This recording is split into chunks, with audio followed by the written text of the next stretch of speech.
Hey everyone, how you doing? My name's Joel. Welcome to another live grain and grape demonstration. Things are going to be a little bit different today, aren't they? They are.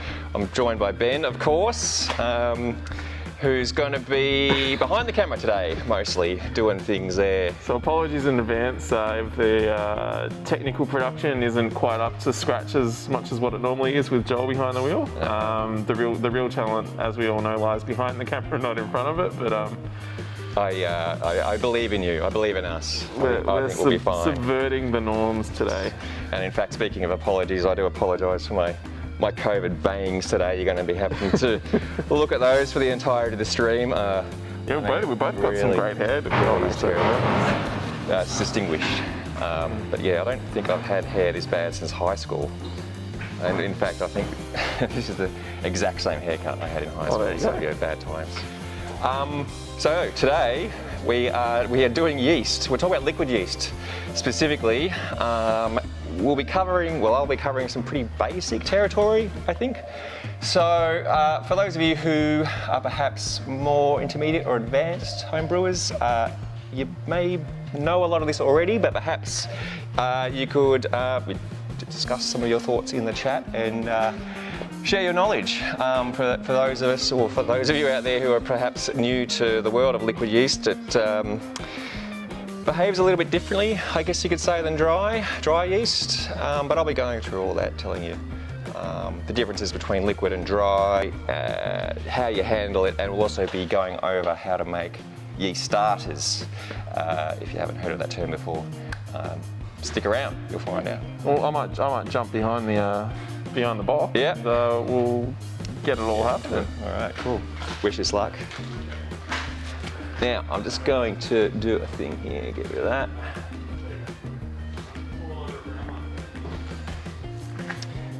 Get my bag of tricks.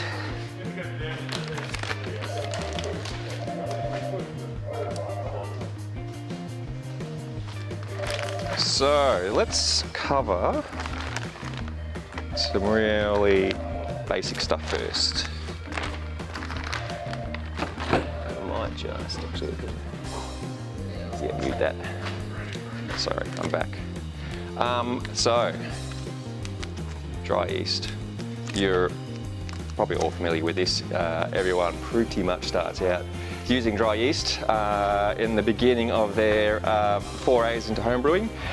If you've ever bought a fresh work kit of us, you've probably seen this before. This particular strain is US-05. I guess you could say arguably it's probably the most widely used yeast these days, because of the popularity of American strains, your American ales, IPAs, pale ale, stuff like that.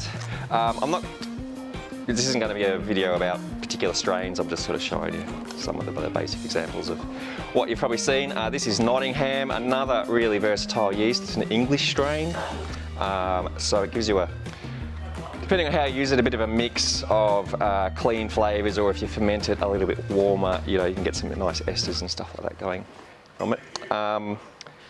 You'll know dry yeast, obviously if you've used it, it comes out in like little granules. It's a little powdery kind of substance. I'm not entirely sure the process they use to dry the yeast, but basically each one of those little grains you see when you use this stuff, it's not actually a single cell, it's like a clump of cells. I believe it's whatever the growth medium is they use to grow it all in. As it dries, it kind of forms these little clumps of dead yeast and nutrient and stuff, and it protects the yeast cells as it's dry. So dry yeast is really good, has a very long shelf life. It's probably the main benefit of it. And it's easy to use as well, comparatively. If you've seen our yeast rehydration video, you've probably seen the talented and wonderful Jeff Hammond demonstrating how to do that. I'll perhaps touch a little bit on rehydration. I know we're going to be talking about liquid yeast mostly, but I just thought I'd address some of the dry yeast stuff first. I think the way that they dry it varies depending on the strain as well. Because I think certain yeasts have what am I trying to say? Certain yeasts have their own kind of challenges, I guess. Yeah, right. So that they kind of really need to figure out how to dry that particular strain out in a way that's going to keep the cells viable and yeah. Yeah. I do apologise, I'm touching my mask a lot. I know you're not supposed to do that, but it keeps riding up into my eyeballs, which is it's a bit painful. Maybe I'll just tuck my beard. Getting lost in your eyes. Tuck my beard under there for some extra filtration.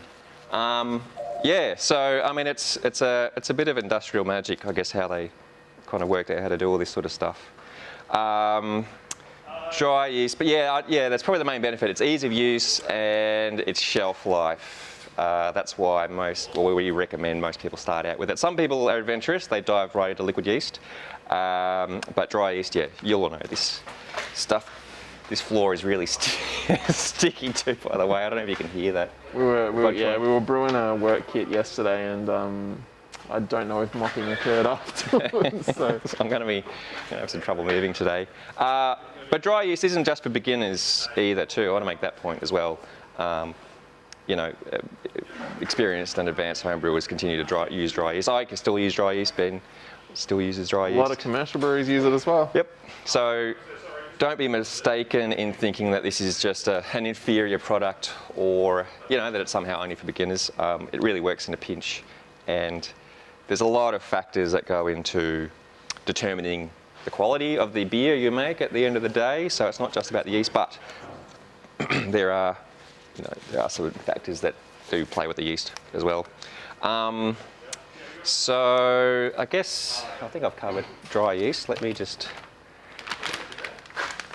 get my little bag of tricks here. Alice says it's nice to see you on the other side of the camera, even with the Rona fringe. So. Even with the my sick bangs. Very 90s. As I said, like high school. Dawson's Creek. It's pretty much. Well, I grew up in Diamond Creek, so. Oh, well, there you go. I mean, it's basically the same thing. Diamond Creek. It's basically the same thing. Being Dawson are pretty much exactly the same people. All right, so let's go through other yeast here. Liquid yeast. Let's go through the main brands you'll probably see and the kinds of packaging you'll come across. I'll start with this first. This is a relatively new product on the scene by White Labs. There are probably two main distributors or makers of liquid yeast in Australia that you can easily get. There's White Labs and Yeast. Watch me get those two mixed up as we go. But there's a whole bunch of other brands that are smaller. Giga Yeast.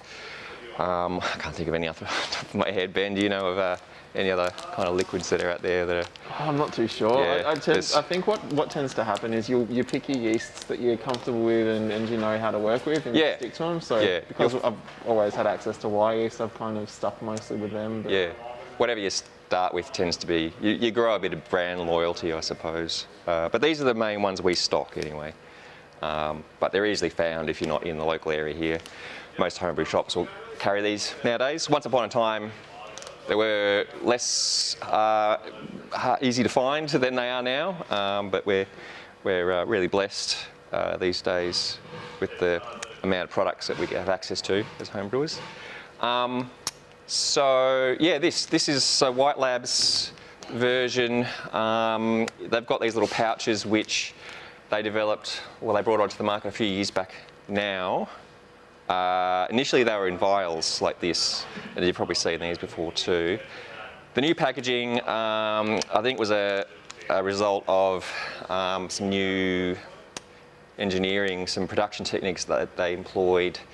The way they inoculate the yeast, they invest a lot of money in designing a new machine where they basically inoculate the yeast in, I think, big plastic sheets. And they actually somehow divide those sheets up in the machine and package it so it's all done in the one machine. That's their claim to fame anyway. They claim that it enhances the viability of the yeast, the shelf life, so they last a bit longer. I have no reason not to doubt that. So it's just a interesting bit of food technology, I suppose, information there. But this is the vials they used to use. They still use these for they're more wild strains, not liquid. We're talking about liquid.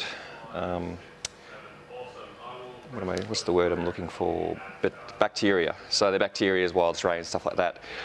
I think they probably do those in a different facility. I'm sure they're worried about cross-contamination. So the kinds of packaging are basically dictated by the equipment they use to inoculate the yeast.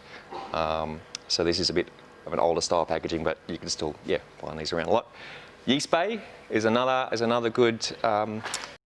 Yeah, thank you. I forgot to press record, didn't I? Yeast bay is another company who are owned by White Labs. I think they're a bit of a subsidiary, and they deal with like wild strains and again just funky, kind of cool, weird stuff. You'll find it in vials like that. And then the other big one, Yeast. So you've probably all seen these packets as well. This is probably the longest relationship we've had with a liquid yeast company. We've been supplying these for years now. I think John probably ever since he opened it, or thereabouts, has been using this. Packaging is slightly different. Yeast's claim to fame is that in their packets they've got a little nutrient kind of a pouch, or a bladder, I guess you could say.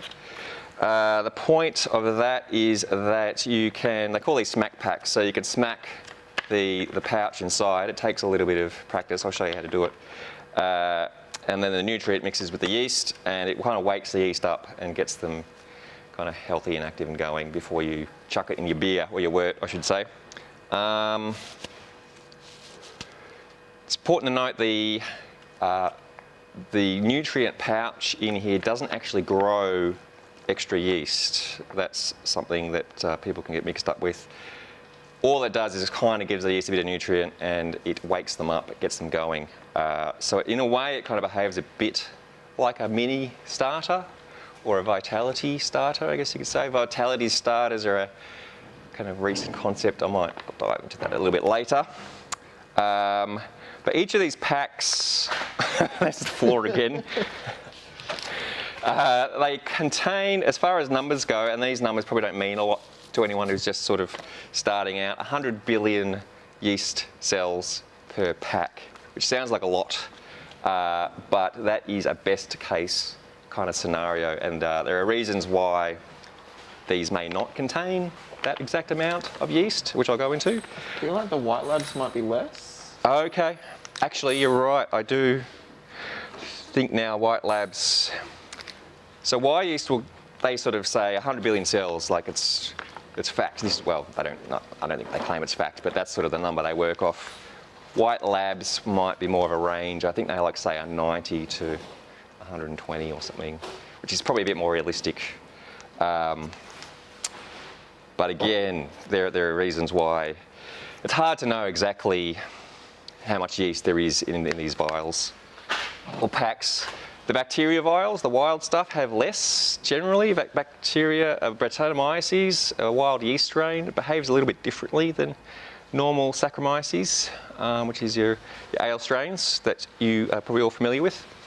The process for using the wild stuff is pretty much the same as what I'm going to show you. So it's just that the numbers are a little bit less, and the calculations you use to work out how big your starters are, how long you run the starters for, that might change, but in a very basic sense, you use it the same way. Again, I'll kind of go through that. Back to Yeast. I'll show you how to use one of these. I might as well do that now that I've got holding it in my hand. Let's just bear with me here.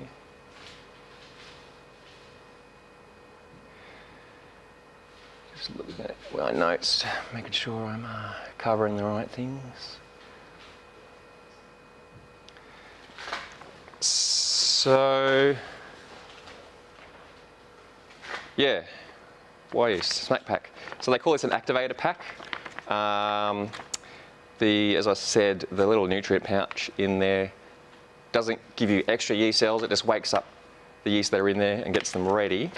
So the idea here is that you smack the nutrient pack, and you can do that the day before you brew. You can do it in the morning you brew. It's probably better to do it in advance. One of the added little benefits of this system is that if for any reason the yeast in here are probably not as viable as they should be, or worst case scenario, dead, by smacking the nutrient pack, it will give you a visual cue as to the health of the pack. So it'll swell up basically as the yeast consume the nutrient. They'll produce carbon dioxide to gas, and the packs will swell up. If you smack the yeast pack and it doesn't swell up, say within 24 hours, then that can be a sign potentially that something's wrong. Sometimes the yeast can be just a bit sluggish, and it can take them a bit of a while to, it might take a couple of days. But ideally, you should, if it's fresh, you shouldn't have a problem. It should swell up within a few hours. But it can take. That is a good point when you say potentially. Yeah. A sign that something's wrong as well. So if you smack your yeast pack and it doesn't swell up, it's not time to throw it out. Yeah. And a lot of the stuff that Joel will be covering today as well about doing yeast starters and things like that. They've pulled up old bottles of beer from the bottom of the ocean from centuries ago and managed to culture up yeast out of them. So, yeah, if your yeast smack pack doesn't swell when you smack it, it's not cause for panic or alarm. It just means that maybe it's perhaps a bit sluggish, or there could be a whole bunch of reasons. A whole bunch of reasons.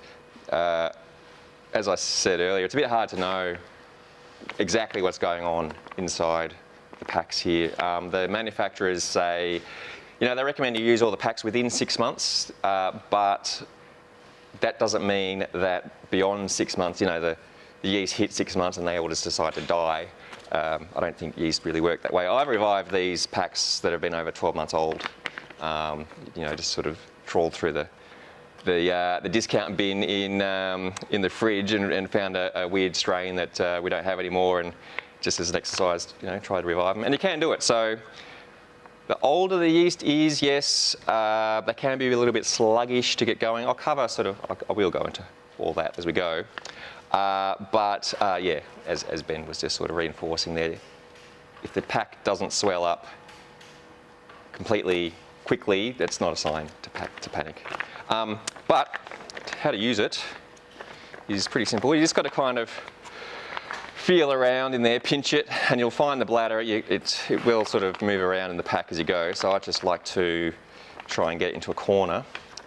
Actually, the top corner, it's got this little part on the bottom where it expands. It allows for the pack to expand. So I like to get it in a corner there. And here we go. Let's see if we can sometimes take a few goes, but in the palm of your hand, find it and smack it. And then kind of feel around. Sometimes it'll be hard to tell if you actually got it or not. I did get it. Sometimes you can take a few goes. If you hit it slightly in the wrong angle, the little nutrient pouch will just shoot into the other side of the pack. You've got to chase it around. But yeah, that's done. So that is how you smack a smack pack. Leave it at room temperature, put it on the bench, like I say, the day before you brew, and just leave it overnight. The ambient temperature will play a role in how well, or I guess how quickly the yeast wake up. Warmer temperatures yeast like generally, so they might swell up a bit quicker in those circumstances in warmer weather. Cooler weather, it might take a bit longer, but leave it somewhere in the house where it's a constant temperature, somewhere that's nice and warm. Don't put them on top of the heater or something like that, thinking that'll be a quick way to revive them. You might wind up cooking the yeast. You don't want that. We've got a question. Okay. In chat. So Craig Rowley wants to know, about why is 1098? Is it normal for it to work quickly to high Krausen within 24 hours and then go very sluggish over the next 24 hours? So I definitely have some thoughts on this one. But Sure, no, dive in, please. Like to hear your yeah, 1098 is the, remind me again, is that? English, British ale. British ale, okay. Well, yeah, Ben's the guy, he's the British ale guy, so I'll let him take this. Yes, simply. So your English ale strains, not all of them obviously, but lots of different yeasts will have their own sort of idiosyncrasies and kind of personalities, I like to think of it as. And English ale strains tend to be very fast acting and very fast finishing. So there are ways to kind of approach that. So one of my favourite strains to work with is the 1968, the London ESB, and it's one of, if not the most flocculent strain, to the point where when you're doing yeast starter, which Joel will be doing later, it looks like cottage cheese in the flask. Right. It just clumps so much, even while it's being agitated and stirred around. You throw it in, like you said, you're at high Krausen within 12 to 24 hours, and then if you don't be active in the fermentation, it can be dropped out within the next 24 hours. So the trick is to pitch low and let the temperature rise over the course of your fermentation. So if you've got temperature control, that's a lot easier to manage. I like to pitch most of my English ales at 17, 18 degrees and let it rise up to 20 degrees and then kind of hold it there. So it's basically what you're doing is it'll get there itself in that initial crazy sort of stage.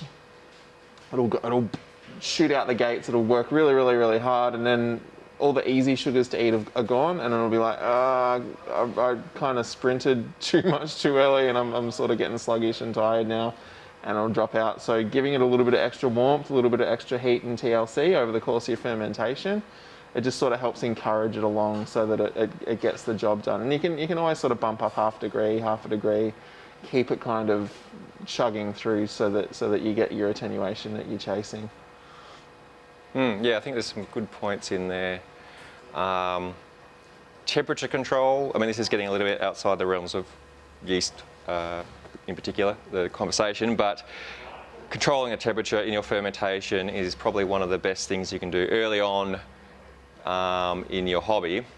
That doesn't cost a lot of money and will really improve the quality of your beers. It'll allow you to really fine-tune the fermentation profile and get the results you're looking for. And all you need really is a fridge and a thermostat. You can get a fridge wherever you get fridges from, side of the road. I don't judge. But yeah, any old fridge will do. And then yeah, we sell thermostats are like 70, 80 bucks, something like that. You just plug those in, and then you've got this little chamber that you can control really precisely control the temperature at which you ferment your beers. And certain yeasts, to bring this back to yeast, certain yeasts like it at certain temperatures, and as Ben was saying, I suppose English strains in general, would you say, I blame you for this.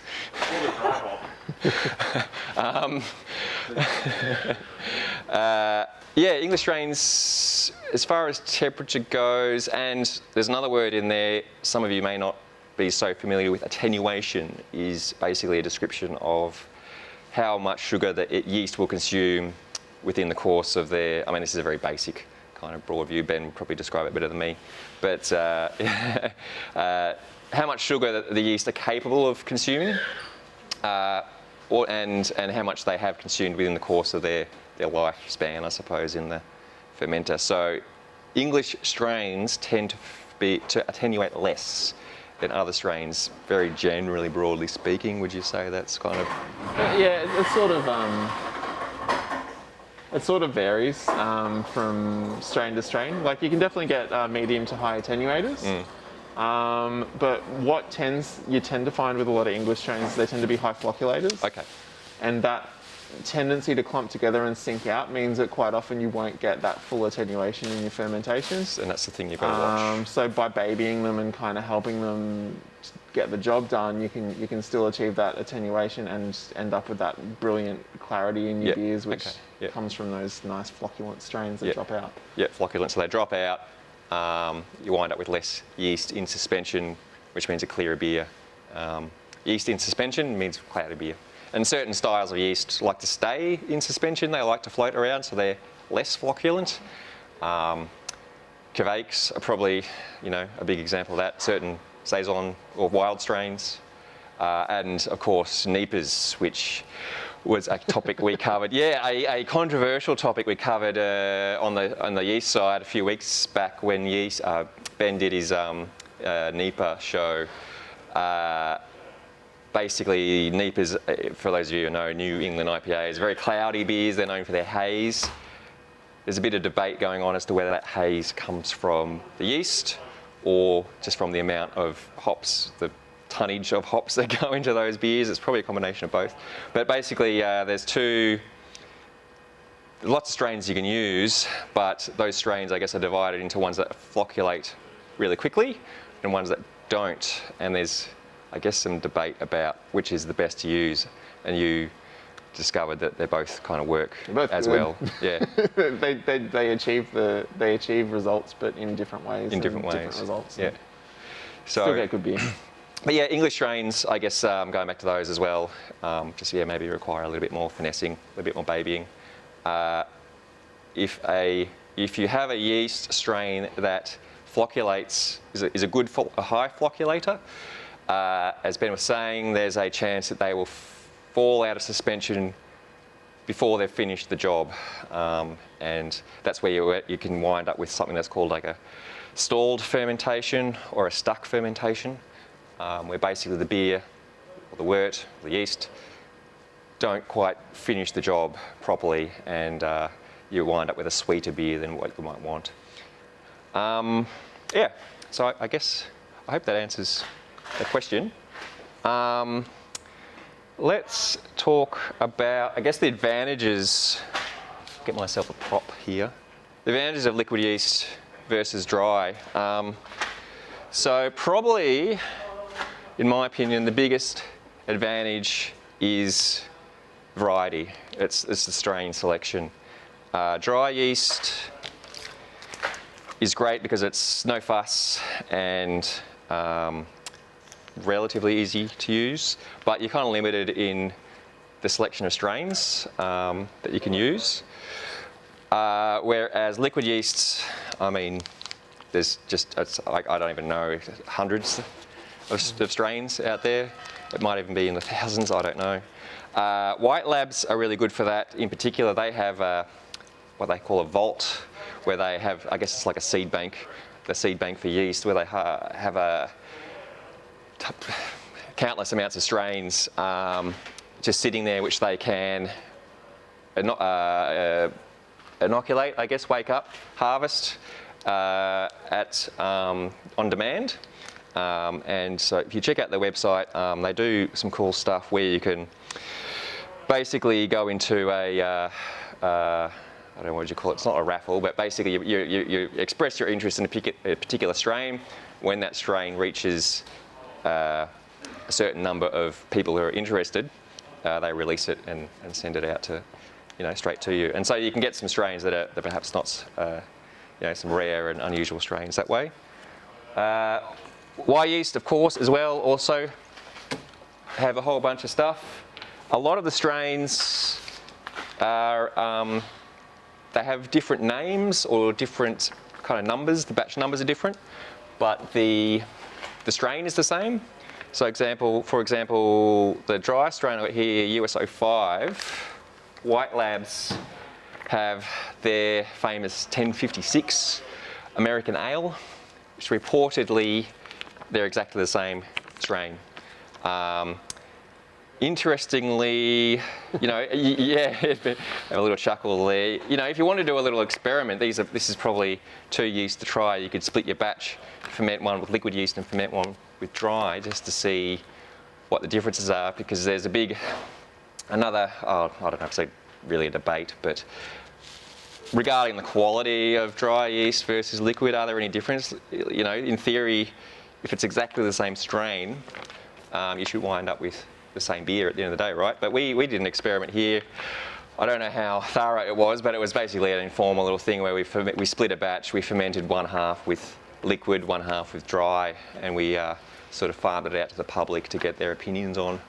And from memory, the results were split pretty much right down the middle, I think. It was interesting. More people preferred the dry, I think, actually, but they thought that the dry was liquid. Liquid, yeah. I can't remember exactly what the results were, but I definitely preferred the liquid, but I think they were different, but not necessarily better. Yeah, exactly. Very much an objective thing. I think that's the point, is it's an objective, what you prefer flavour-wise or what you perceive as being better quality, that's really comes down up to you. I remember that experiment, yeah, I preferred the liquid as well. From memory, it expressed the hops were a little bit brighter. It's hard to tell if that was... A lot cleaner. Yeah, Cleaner fresher, there's something fresher or something like hard to describe. But yeah, what we were testing in that experiment was preference, and also if people could pick the strain. And as Ben said, I think there was a slight weight. People tended to preference the dry, so take from that what you will. But yeah, interesting, nonetheless.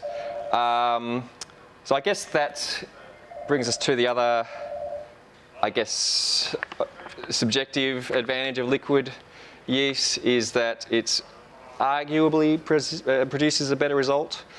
You know, I prefer it myself, but you know, I think it's one of those things where if you were to make two beers exactly the same way, with dry yeast, one with liquid, one with dry, if you tasted them side by side, yeah, you'd probably notice a difference.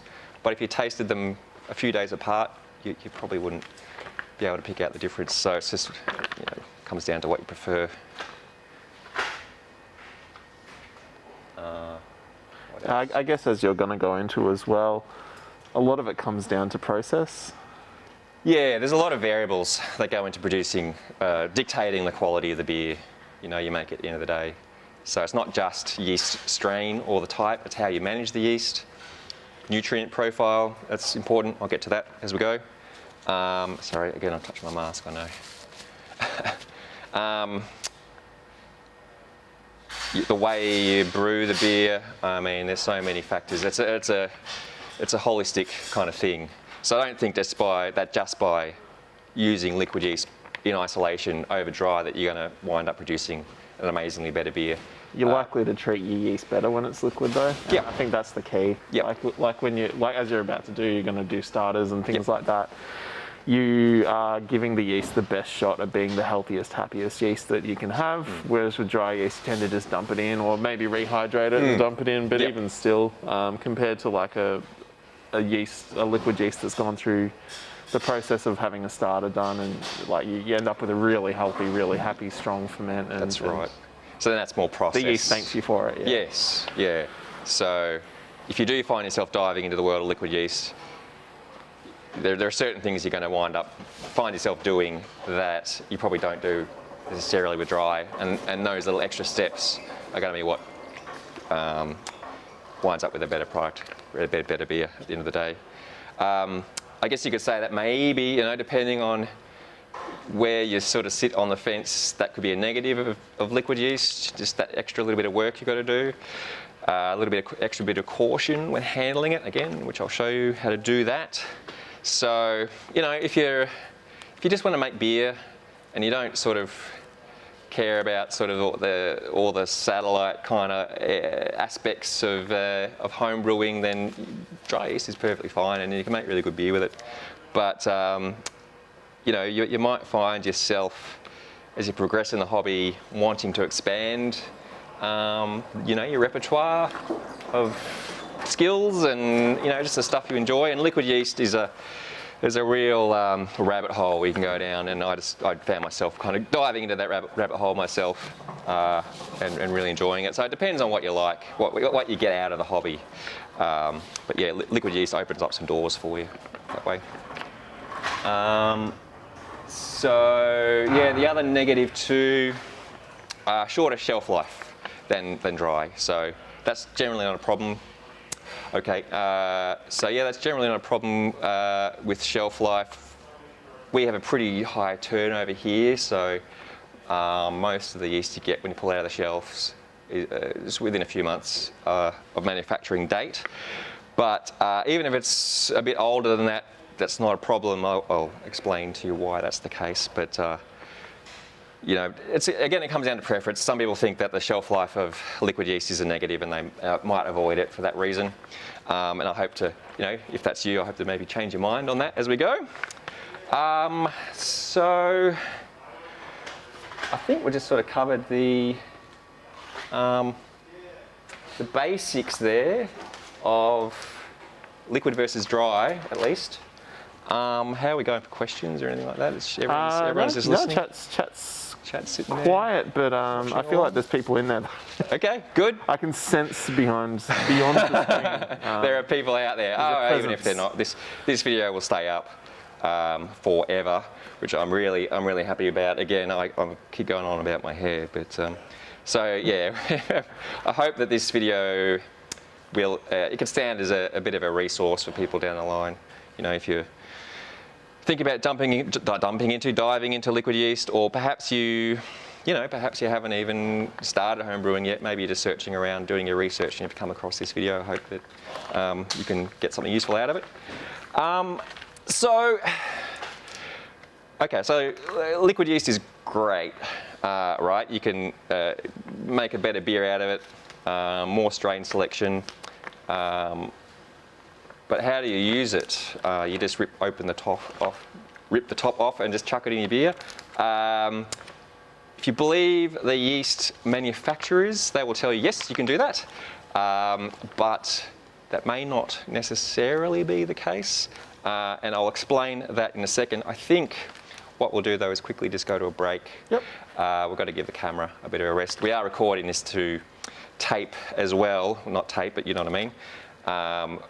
The idea is going to upload this later in a higher quality, so we've got to tend to some camera stuff as we go. So we'll be cutting to some breaks here and there. I hope you can sort of endure that and stick with this, but we'll be back. It'll only be a couple of minutes, and I'll dive into how you handle liquid yeast.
Cool, back. Awesome. Welcome back. So, as I was saying before the break, ideally, in a perfect world, with your liquid yeast, you'd be able to just rip the top open, smack your smack pack, pour it in your wort, you know, clap your hands and job done. Unfortunately, there are circumstances where that may not necessarily be the case. And so this is where we will dive into the murky world of liquid yeast starters. What is a starter? Why do you bother making one? And how do you make one? Let me just look at my notes. So, some are murkier than others. Some are murkier than others, indeed. In fact, what I might do for this, it's no touching. I'm going to move to the table.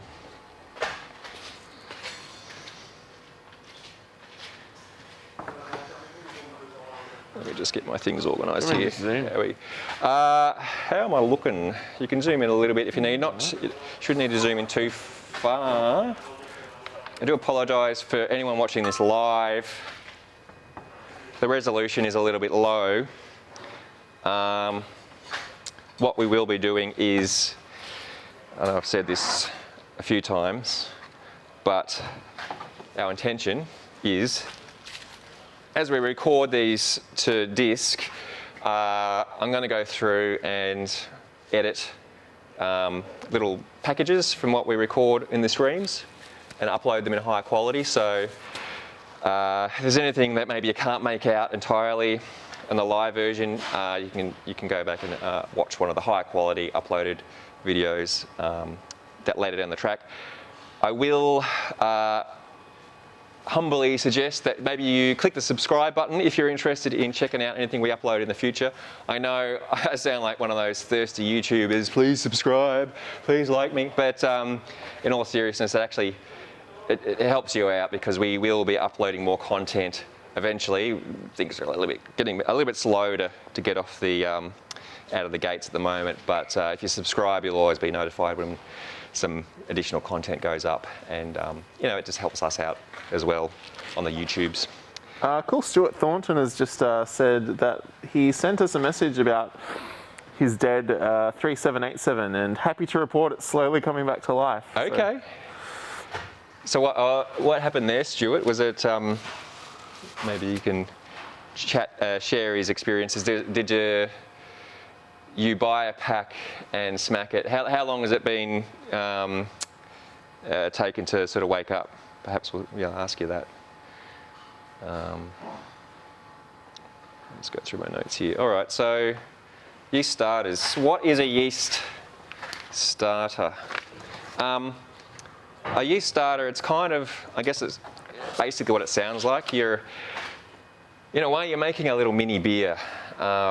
And you're starting the yeast ahead of time before you add them to your main batch of wort that you're making, whether it's from a wort kit or maybe you're a all grain brewer making the wort from scratch.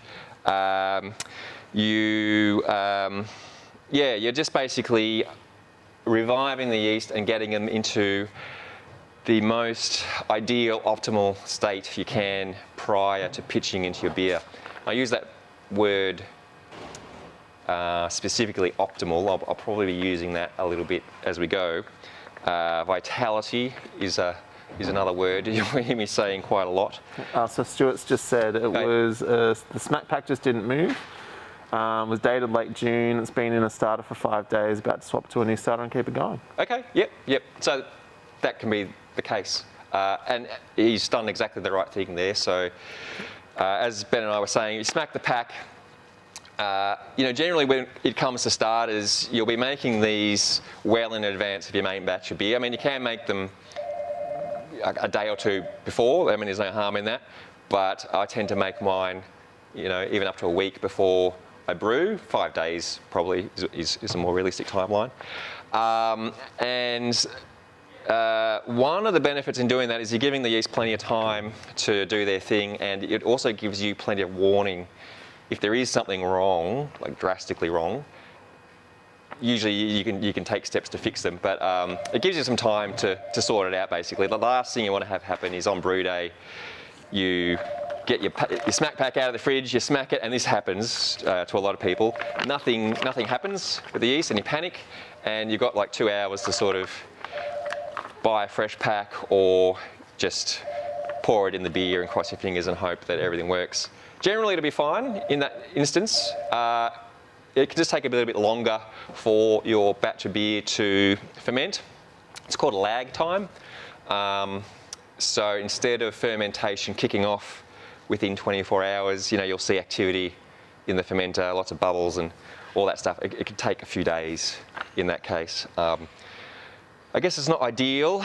The longer the lag time is, the longer it takes for the yeast to wake up and get active and doing their thing.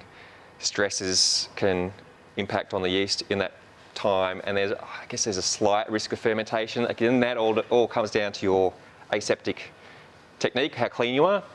But generally a few days isn't nothing to sweat about.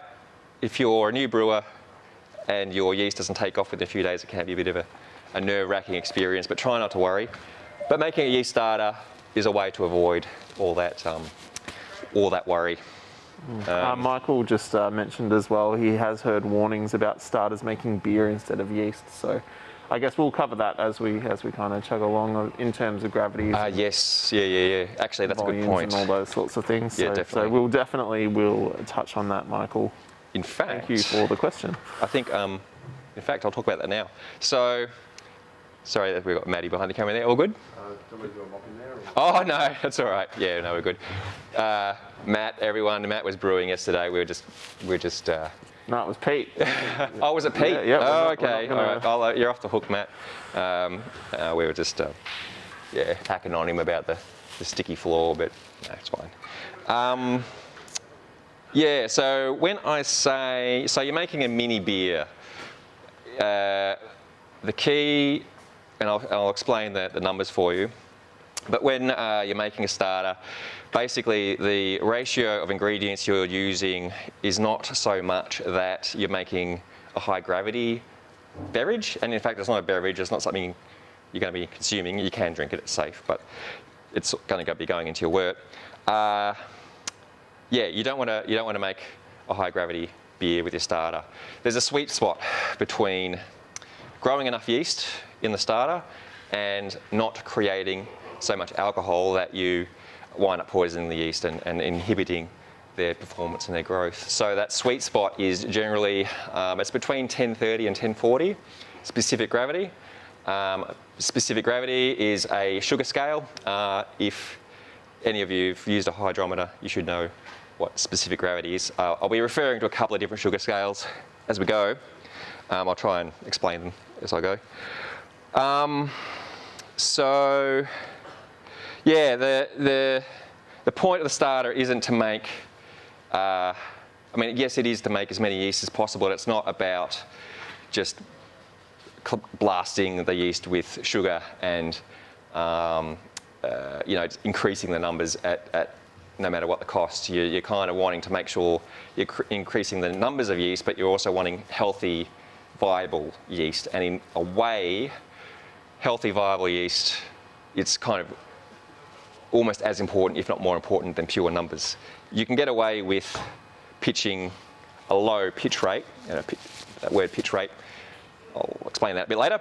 But if the yeast are really healthy and active, you can probably get away with underpitching, pitching less yeast than is optimal, than if you pitch a whole heap of yeast that are tired and sick and don't want to do the job. So in order to do that, let's talk about ratios. Actually, what I'll do is perhaps take a second to talk about also what a yeast starter is. And this is something that people can get confused with when they're starting out. A yeast starter is not rehydrating yeast. So there's two different kind of concepts here. Rehydrating yeast is relating to dry yeast. So that's when because dry yeast is dry, and so you want to wake it up and get it ready to perform in the fermenter. most dry yeast manufacturers recommend that you go through this process called rehydration, which we have a video on. I'll put a link to that in the usual places. But basically all you're doing is waking the yeast up in that situation. You're adding them to water. The water rehydrates the yeast cells, it plumps up the cell walls and gets them ready to do the job. You're not feeding the yeast, you're not growing yeast, you're not adding any nutrient or sugar for dry yeast. You don't need to make starters for dry yeast. People do this, they report positive results, but you don't have to. The numbers are hard to find, but typically, I think, and Ben, maybe you'll know, there's typically twice as much or more yeast cells in a dry pack than there is in liquid. It's really hard to find numbers about that out there. It depends who you ask. I've been using a lot of the brewersfriend.com calculators. Yes. And one of the things I like about them is they cite where they got their numbers from. So they cite specific studies or they cite different things. And they actually have a few different types of yeast, dried yeast, listed with what measured amounts of yeast cells are in one standard pack. And it varies wildly from everywhere from sort of 50, 60 billion up to kind of 150. It's hard for different varieties. I think Jamil Zainasheff had a site called Mr. Multi, yes, which a lot of people were using for a long time for yeast calculation. And that actually, on that site, he cited that thing about the dried yeast being about twice as much as the liquid. Yep.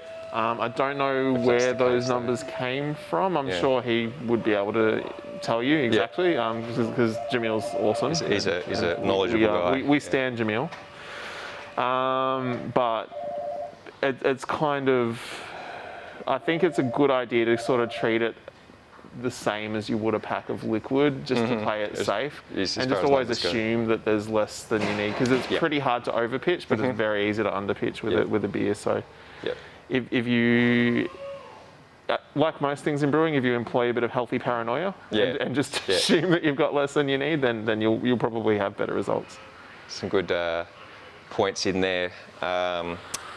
Yeast calculators, I will cover that. It's basically software. There's online free versions out there. Ben mentioned Brewer's Friend, which is a really good resource for home brewers in general. They've got a whole bunch of calculators on there and recipe building software.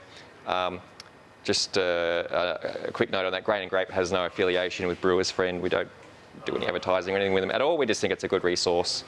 It's free, everyone should have access to, so that's why we recommend it. But Mr. Multi is another one. Anyway, I think I'll go through those a bit later. I don't want to sort of hit you too much right now.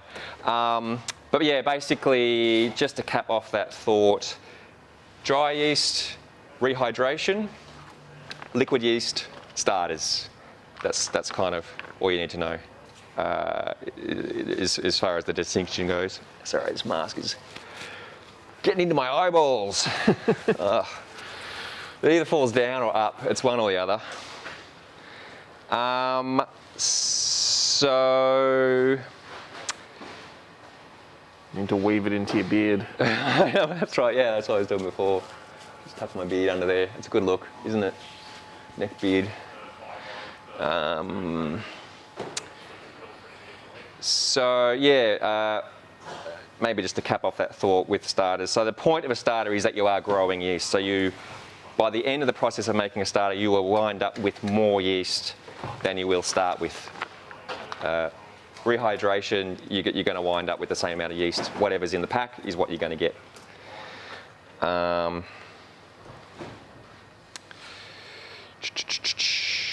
Yeah, right. Okay. Maybe I'll even say, there's a question about there on the question of rehydrating even dry yeast. Do you need to rehydrate dry yeast? This is a bit of a squirrely one.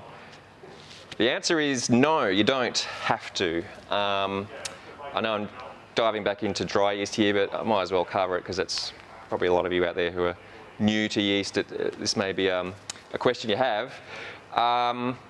Yeah, a lot of brewers, when they get to a certain point, they'll say you just don't need to to rehydrate. You just tear the top off and sprinkle it into your wort. And you can do that. It really comes down to personal preference, and I think experience is what dictates what process you follow more than anything. We here at Grain and Grape will always generally recommend you rehydrate. That's why we have a video online, and we'll always recommend to customers that you rehydrate. Even though you don't necessarily have to, it is what the manufacturers recommend you do. And so as we try to be, I guess, professional representatives of home brewing and best practice, we'll always recommend that you follow what's considered, best practice. And rehydration, yeast rehydration is considered the best way to get the yeast ready, even though many people report that they don't rehydrate and they get their results are just fine. But we have to draw a line somewhere, and we have to recommend what's best. So, Grain and Grape. Our aim is to help you make better beer. So yeah, Ben was just pointing to his slogan there. I got it in the end. That's a genuine. It is our slogan, but it is something that we take seriously. It's our job to help you make better beer. That's why we do these demonstrations. We may recommend practices that are maybe people consider overboard, but if the result is you make better beer by following that advice, then that's why we give it. So, liquid yeast, back to liquid yeast. Now, we were talking about numbers earlier. 100 billion cells, thereabouts, in your liquid yeast packs. Vials may be different. If it's bacteria, wild yeast, the numbers are generally lower. We won't cover that. Also, probably a point worth mentioning is that for most of this, I'll be talking about ales. I'm assuming that you're all starting out making ales. That's where most homebrewers start. Lagers are a bit of their own sort of animal.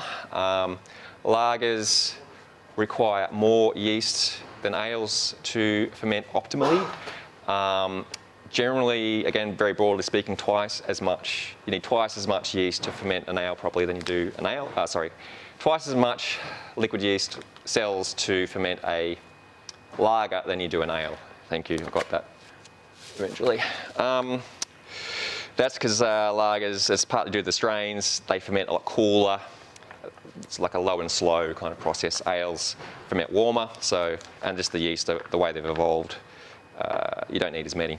But you can't always trust what is written on the yeast pack as far as numbers go. Now, that's not to say that the liquid yeast manufacturers are lying to you or trying to pull one over you. The last thing I want to do is talk ill of the liquid yeast manufacturers, because they make a really good product, and without them we wouldn't have this stuff to play with. So I think when it comes to reporting the numbers, the viable numbers in a pack, they can get a bit of a bad rap in the forums, and depending on who you talk to. But there's just some reality at play, I think, in how much yeast is alive in these packs when you buy them. Shelf life, okay, we talked about that. So the age of the yeast will dictate how many cells are alive in the pack.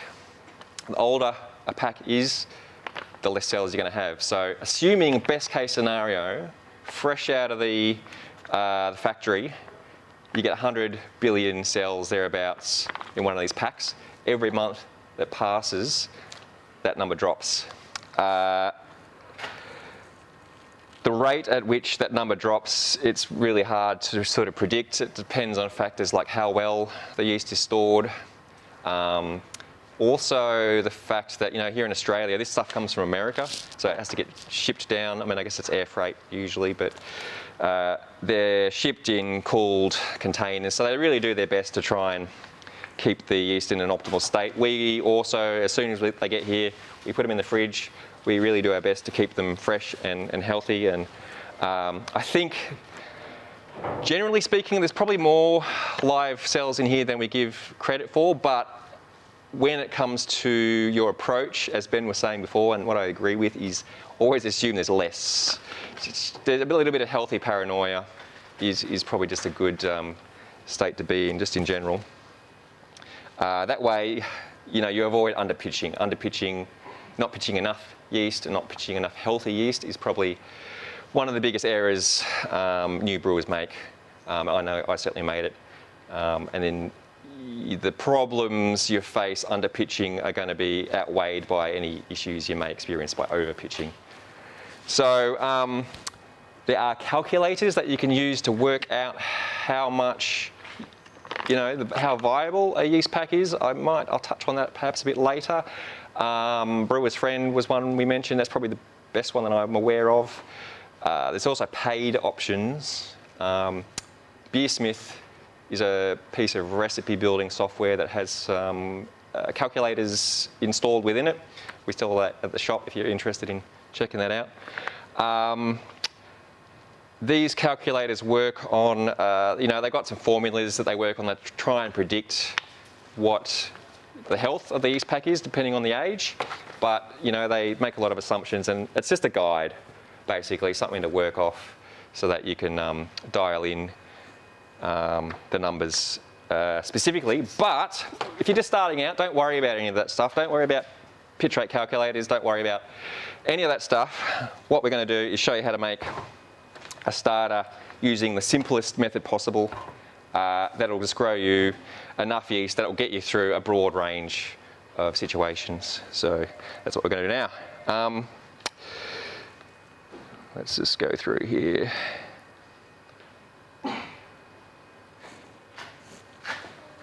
Maybe I'll just, also there's situations where you don't need to make starters. The yeast manufacturers, pack manufacturers recommend that one of these will adequately ferment an ale up to a gravity of 1060. Standard, like 19 litres is usually considered a standard volume batch. 5 gallons, I think that is in American freedom units. So a standard, maybe to be safe, a standard gravity maybe lower at 1050. So some of the lighter work kits we sell, or if you're making like a mid-strength beer, something 5% alcohol by volume or less, you might get away with not making a starter, providing you have plenty of oxygen and adequate nutrients in your wort, which I'll get to as we go. But generally speaking, anything over 1050, certainly once you start getting into bigger beers, 1060, 1065, 1.065 is kind of a magical limit where beers become considered high gravity. A high gravity beer is a beer that starts out with a wort with a high sugar content, so IPAs, even creeping up into really big beers, barley wines, anything that's strong, you're definitely going to need a starter and adequate oxygen in your wort to do that. So, don't worry too much about those numbers if they don't mean anything to you right now. What we're going to do is just, cover some basics. So, I guess in general, there are cases where you can get away without making a starter, as long as you have a bit of confidence and you lots of oxygen and nutrient. But when you're starting out, maybe just err on the side of caution, make a starter. It's better. It's not going to hurt anything if you do it properly. How we go for time? Okay. So I've been waffling on a little bit there. We haven't even gotten onto the how-to yet, but we'll. It's just such an exciting topic. Well, look at me go. I will be getting to, I think we might take a break soon, again, to give the camera a bit of a rest. I'll just collect my thoughts and get the stage set here. Okay, let's do that. We'll cut to a break, and when we come back, I will promise that I'll get into the nitty-gritty. We'll start making an actual starter.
We're back.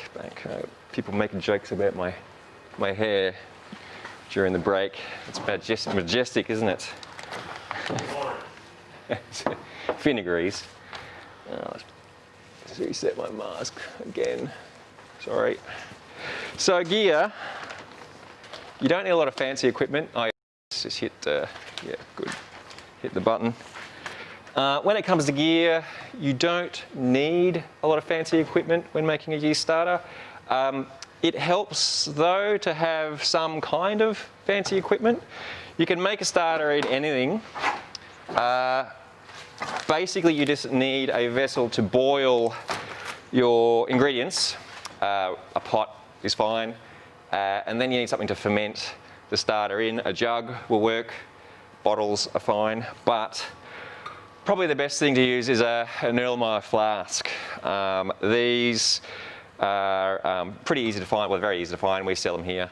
And they're not that expensive, 15 bucks, something like that for a 3 litre one. They used to be a lot harder to find.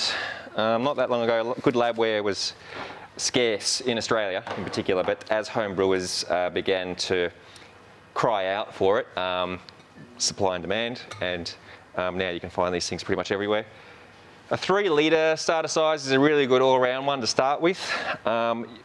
You can use this to make 2 litre starters with enough headspace to not run into troubles. You don't want to fill these all the way to the top. I mean, you can with a bit of care, but if you wind up down the line making larger starters for lagers, things like that, big beers, there are 5 litre ones. You can step up to one of those.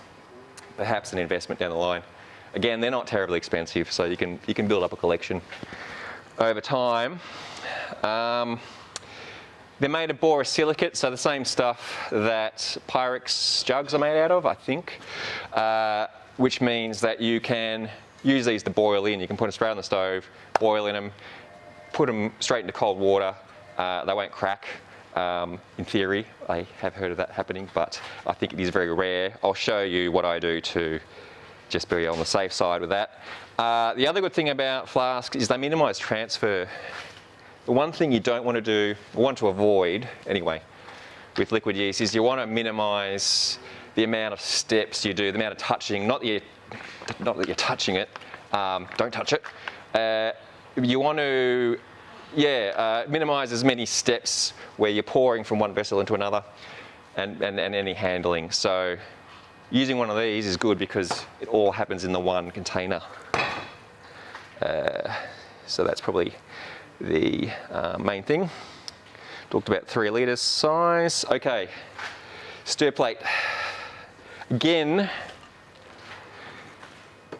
this is not a vital piece of equipment. You don't need to kind of start out with this at the beginning, but it can be worth investing in. These are they're very simple kind of models that we sell here. You can buy online all sorts of fancy, expensive ones, spend as much as you like. Basically, if anyone has ever done a science degree or anything like that, they'll know that this is basically a motor with a magnet in it that spins. You've got a little magnetic bar which sits in your flask and it just rotates the fluid, keeps everything mixing and keeps it in suspension so that you grow the most amount of yeast possible. One of the main things that yeast need is oxygen. It's often overlooked when starting out, but it really, I can't underplay how important oxygen is in your wort when you're first fermenting the beer and also in your starter.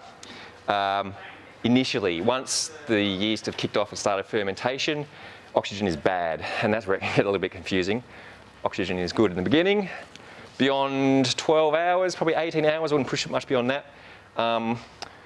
In the fermenter, I'm talking, you don't want to get oxygen in there because it can stale the beer and cause other issues. In your starter though, go nuts. The more oxygen the better, and the stir plate is a really good way to do that. In the absence of a stir plate, just giving the flask a shake as often as you can is the next best thing you can do. Obviously just leaving the flask sitting on the bench is fine as well. You will grow more yeast the more oxygen you can get into your starter, but I'll cover that. Funnels and jugs are all handy. As are towels. We'll see, here we go. We might need those. Oh man, I'm gonna go blind. Jug.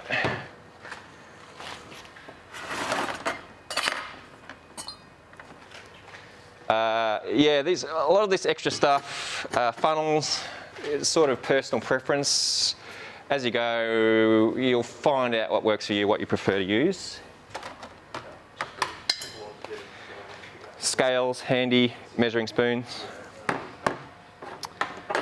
I have a burner here. This is going to be interesting. Hopefully I don't wind up burning myself.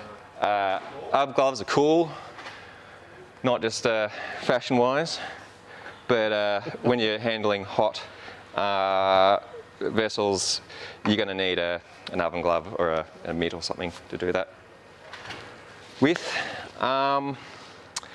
Ingredients-wise, let's talk about some of the other ingredients before we get to the main ones. Not vital, but really handy, no foam or foam control. The brand name, it's called FermCap S. It's basically a product that, I don't know what it's made out of, but it's something that prevents boilovers, basically. If you've ever watched our demos before, you know that we caution against boilovers and how messy they are. Making a starter, boilovers are fraught. The geometry of these flasks is such that when they heat up, as you know, with a boilover, it's like a skin of protein forms on top of the liquid, and it basically causes the liquid underneath to get really hot, and then when it breaks the surface, it all comes foaming out the top like a volcano, and these act like a bit of a chimney. If you've ever had hot, sticky wort all over your stove, you know that having to clean it up is a pain. This will help prevent that. It does something to the foam on top. It breaks up the proteins. I'm not sure how it works, but it's really good stuff. I recommend you get it. It's $15, $14 for a bottle, which might sound a little pricey for what it is, but it lasts forever. And you literally use like one drop. One drop. even in a full batch of beer, you can use it when if you're an all-grain brewer and you're brewing on the pot, maybe you're pushing the limits of your pot, you got the liquid right up to the top, you can put a couple of drops of this in and it'll stop it from boiling over, in theory. If you really try hard enough, you can probably still get a boil over, but I do recommend it. Yeast nutrient, a couple of different types. At the bare minimum, DAP, diammonium phosphate, more common in the wine world. It's just provides nitrogen to the yeast, helps them grow. It's really good for their cell walls to, in that early phase when they're reproducing, nitrogen, again, oxygen, as I was talking about. These are two substances that yeast really need to help give them the cells the energy to produce more yeast. Basically, a bit of magic happens in the cell walls, they bud. It is pretty taxing on the yeast to do that, so they need a bit of help nutrient-wise. Probably better than that is brewer's nutrient. This stuff's made by Y Yeast. Again, I almost got that wrong. Brand doesn't matter, whatever brand you prefer. We stock a lot of Y Yeast stuff, that's why we have this, but your local purveyor may differ. Basically, you want brewer's nutrient specifically. This has DAP in it, so it has DAP, diammonium phosphate, has a bit of zinc. Zinc is also very helpful for yeast. I think it also has, whether the zinc comes from dead yeast cells or not, I'm not sure, but yeast are cannibals. They will consume themselves when they die, and they really like to do that. So dry, dead yeast is actually a nutrient for yeast as well. A little tip, if you're a kit and kilo brewer, using the Cooper's tins or whatever, take the little foil pack of yeast out of the top of the pack, don't use it. Throw it in the boil, kill it, and then it'll actually act as nutrient for the good yeast that you buy separately. I mean, use the yeast that comes with those packs if you like. That's up to you, but I recommend just splashing out a little bit more and getting some better yeast. But this stuff, you don't need a lot. In a 19-litre batch of beer, like 1 or 2 teaspoons is heaps. In your starter, a pinch, literally like 1/8 of a teaspoon is probably enough for heaps as well. Sanitizer, this stuff you are going to need. You can use an acid-based sanitizer, Star San, Stellar San. When I'm making starters, I really prefer ethanol. It's just because it's just brutal, it kills everything, and it does create some fumes, so work in a well-ventilated area, but I spray everything down with this. It creates less moisture than Star San, and it evaporates. That's kind of why I prefer it for this job. Aluminium foil, I'll get to that. Yeah, you might read some of the older instructions for making yeast starters will recommend that you get a bung and an airlock for your bottle or your flask that you're fermenting in. Ignore that.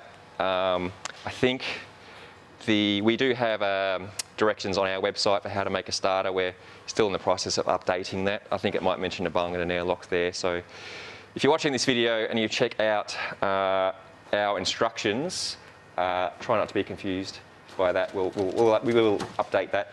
I'll put a link to that again in the description below. Oh man, I've got to get a better mask. I'm covered in Oscar's mask. Have you seen that? It's totally rad. It's like a pair of 90s board shorts or something. He's a cowabunga sort of dude. Yes, all right. So then, of course, your main ingredient is light dry malt extracts. This is what is going to provide the main food source for your yeast. Don't use sugar. Don't use straight sugar. Yeah, it can be a mistake. Sucrose. There's not enough nutrient in there. The yeast will love it, but they'll kind of create really bad flavours, and they like it a little bit too much. Grain, sugar made from grain, this is just made from barley, has a lot of the nutrients that yeast naturally like, so that's why this is better. When I talk about using diammonium phosphate and zinc and stuff like that, a lot of that's already in, if you're an all grain brewer, in the kits anyway, but it doesn't hurt to add a little bit extra. It's also already in this, so use light dried malt extract. The type doesn't matter so much. We've got a few different varieties here. The Pilsen is fine and Golden Light is fine. You don't want it to be too dark, just because it can have a flavour impact when you add it to your fermenter. Stuart Thornton's just asked about 50/50 DME Dex. You know, it's probably not terrible because it's got a bit of dry malt extract in there. As long as you're adding nutrient, I think that you'll be fine. I would prefer to use 100% dry malt. I think with the Dex, you don't have any fructose in there as well, so it won't kick off as kind of funky, wild, weird flavours and stuff too. But as long as you've got the DME in there, I think it's... Dex, it's better than in pretty much every way. Well, I don't want to talk in absolutes, but yeah, where possible, Dex is better than table sugar. And Michael, we'll sort of we'll touch on your question as we go along. We'll definitely get to that. But thanks for the question. So ingredients covered. Let's take some time to also address probably one of the main criticisms you'll hear about making a yeast starters is the potential for infection. When I say the word infection, don't worry, I know during these times it's a bit of a loaded word. In terms of the beer world, when we talk about infection, we're not talking about anything that can hurt you. There's no real pathogens. The main ones that are dangerous to humans that can survive in beer. That's why beer is kind of treated a bit differently as a food product to other fermented beverages. I mean, especially I think if you think of dairy, where you've got to be really strict with your hygiene. from a safety point of view, when it comes to infection in beer, we're talking about organisms that can get into, while you're, if your hygiene practices aren't up to scratch, they can get into your starter and grow there, and then they can also make it into your wort. And basically they'll wind up fermenting the beer, and you'll produce some flavours that you don't want. It won't hurt you, it'll just taste disgusting. Or maybe you'll get a happy accident, you might get some wild yeast in there, you'll wind up with something cool and funky. But yeah, there are off flavours that are associated with infections like baby vomit. I don't know, what have some others been? With lots from sourness is another. I think a really common one from wild yeast is your sort of spicy, smoky phenolics, and plasticky. Plastic is Band-Aid is a big one. That tends to be quite common. Craig Ditcham has just left a comment saying, no, I want maltose, not simple sugars, keep it basic. So okay. Yeah. Thanks, Craig. And I think generally, it's much better to just stick with malt extracts. It's not the end of the world. Yep. If you've done a starter, like I know you were saying before, Stuart, that you were sort of building up your 3787, and if you've been using 50/50, it's not the end of the world. If it's all you got on hand, you work with what you got. Ideally, just use malt extract. Something like 3787 is probably going into like a Belgian type beer as well, like so you'll have Abbey type beer. So there's probably some simple sugars in the end beer as well. So it's handily, we have our own little starter packs pre-made for you. So if you ever get caught short, or if you just want to have the hassle taken out of the process for you, we have these packaged up. They make a 2-litre starter. They're designed just you pour the whole lot in, as I'll show you, and it'll make 2 litres without you having to worry about any of the numbers. But if you're making a starter from scratch, there's a bit of a formula you want to follow. It's like a 1:10 ratio. 10 parts dry ingredients to 1 part water. So if you like metric, it's really easy. 1 litre of water to 100 grams of extract, and you just step that up. If you're doing 2 litres, 200 grams of extract will get you in that range we were talking about earlier, that 1030 to 1040 specific gravity, which is what you want. Anywhere in that range is fine. It's probably getting you closer to 1040, but don't worry too much. You can do a gravity reading of your starters when you're starting out, just for your own education. But it's you can just be rough with it. Stuart said it's for the triple fresh work kit, so yeah, that'll be totally fine. There's a decent amount of decks in the in that fresh work kit as well, so you definitely won't notice any flavours that won't already be there. So that'll be fine. But yeah, back to sanitation. Sanitizing is different to sterilising. You probably all know that. Sterilising is when you kill everything. It's really hard to sterilise something to 100% dead. Autoclaves or pressure cookers, lab sort of environments, they do that. At home, the best you can do is sort of sanitize your surfaces, sanitize your liquids. That's, when you see a cleaning product on television advertising, it kills 99.9% of germs. There's a reason why they use that number specifically. It's because you can't guarantee that 0.1% is dead. It's possible that you can do it, but it's just you can't guarantee it without the nuclear option. So what we want to do... excessive for a starter. Yes, yeah. I mean, we're going to be doing our best to maintain a clean we'll show you how to do a uranium sanitizer. Yeah, a uranium-based sanitizer. Yeah, that's. I think if you go to the White Labs Vault strains, they've got that in there somewhere. Yeah. As a yeast. So you got to make sure you keep your work area clean. Don't work in the drafty area. I used to make starters. I would go into another room to make my starters where the kids weren't running around, or there weren't just dogs or cats jumping on benches and stuff. The laundry is sometimes a good place, as long as it's not drafty, but just any room that's away from all the activity. Or, actually, what I've started doing recently is working near the stove. And this is probably a bit of a hot tip for anyone, for reasons I'll explain. But working near the stove is a good place because it's generally, well, not in my house, but generally clean. But there are lots of little tools at your disposal near the stove that you can use to help you maintain a clean environment.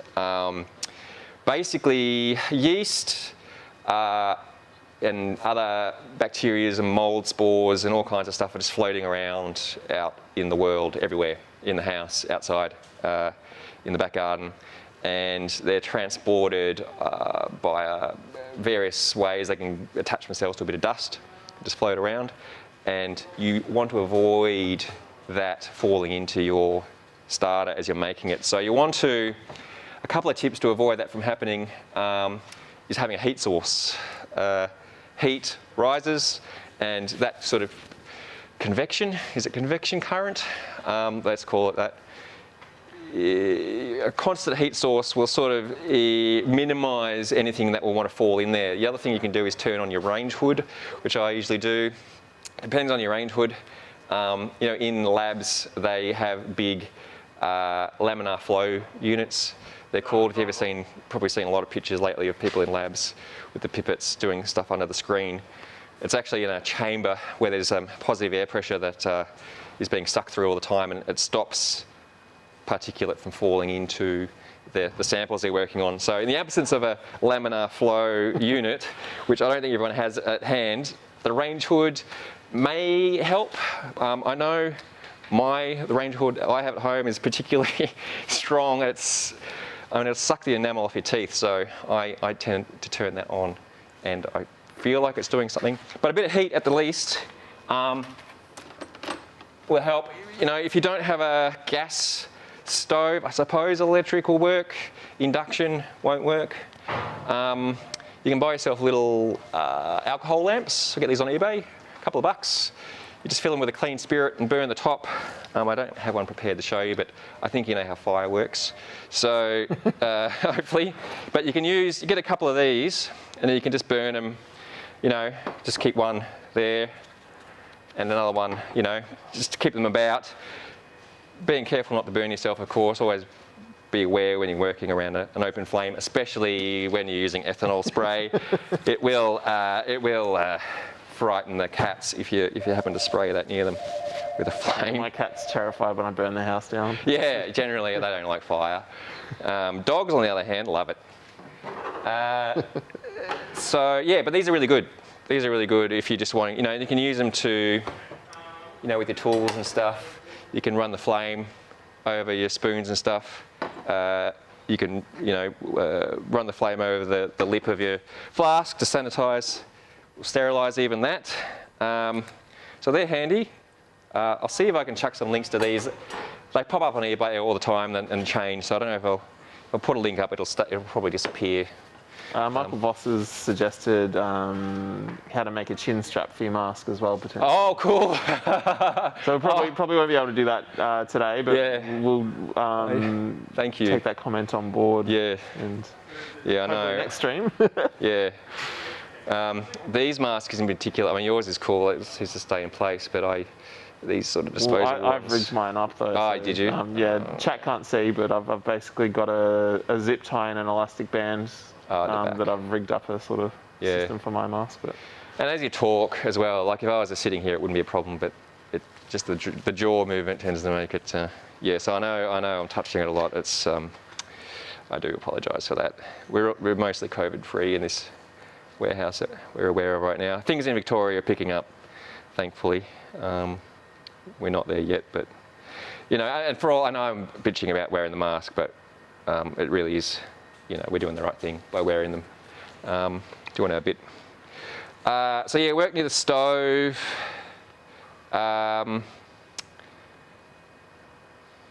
Okay, so I think we're actually getting to the point now where I'm going to make it. You'll be happy to know. 6 minutes left on the camera, right? Oh, okay. Maybe just press the record button. Sorry, guys, I'm just talking to Ben here. Hit it twice. Just, we'll probably stop recording for this moment. We'll give it a minute. I won't do anything important. Yeah, no worries. Express it a bit harder. Work? Yep, cool. We'll just give it a bit of a rest. So yeah, sanitizing, I guess the point there I was just wanting to make is that sanitizing is important. And that if you follow the steps I'm going to show you, the worry about, because the potential for infection is something to be cautious of, because if you even get a little bit of wild yeast or something in your starter in the beginning, what's going to happen is that's going to grow as well as your yeast. So you're going to wind up pitching that into your beer, and you're going to have a high amount of yeast potentially in there that you don't want. You know, you're always going to get a bit of an infection, typically speaking, to a degree. But the idea is that by making a starter or using enough yeast, the yeast that you add to the beer are going to outcompete whatever foreign organisms are in there. So you're not going to notice them in the final beer. But if you, whatever reason, the yeast you pitch aren't up to scratch and they get beaten by that wild yeast, you're going to wind up, yeah, tasting an off flavour. Sure.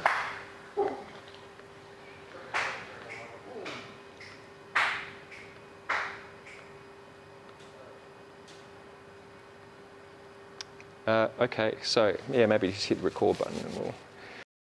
Cool. Gone through all our ingredients.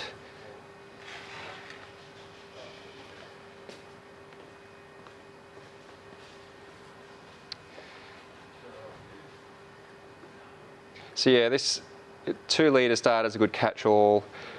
When you're starting out, just do this. Don't worry about the numbers too much. 2 litres of water. I'm going to just bear with me while I'll just use the tap over here.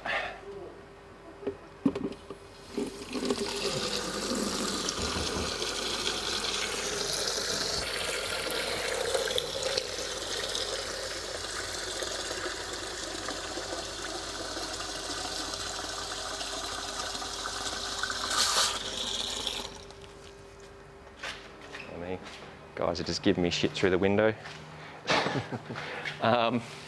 Yeah, so measure it out in the jug. How you mix it together is up to you. I like to mix it in the jug up front. This may not be how everyone does it, but sometimes I'll zap the water in the microwave for 30 seconds or a minute, just to bring it up to kind of body temperature if it's a bit colder. Helps the extract mix a bit better. So this won't mix as well, but don't worry about the clumps. The clumps will be taken care of. That's a really good tip.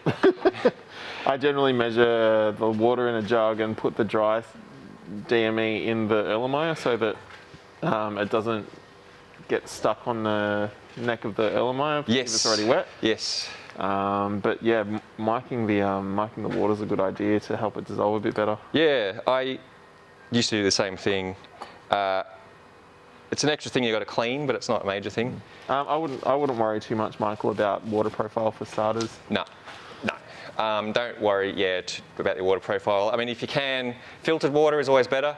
You know, if you've got one of those Brita filters, I just will use that a couple of times. Maybe you've got a water filter set up on your tap or whatever, just to get the chlorine out. The chlorine is not going to cause yeast too many issues. You're going to boil it off anyway in the starter. So yeah, profile, but as far as water profile and salts go, you don't need to worry about that. So I'm just going to mix this in. As Ben was saying, some people will just pour the dry ingredients straight into the flask.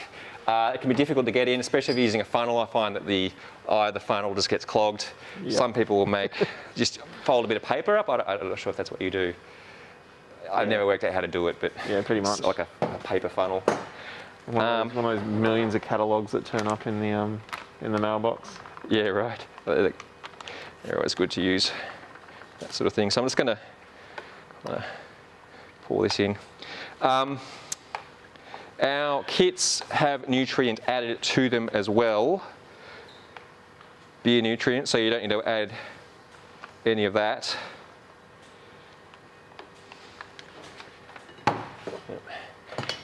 I know it's hard for you to see, but I'm just mixing that in. It's going to clump. But you can see it's actually mixing in fairly well. This is the point too where you might want to just add a pinch of your brewer's nutrient. Literally just a pinch. Or an eighth of a teaspoon if you have a teaspoon set that goes down that far. And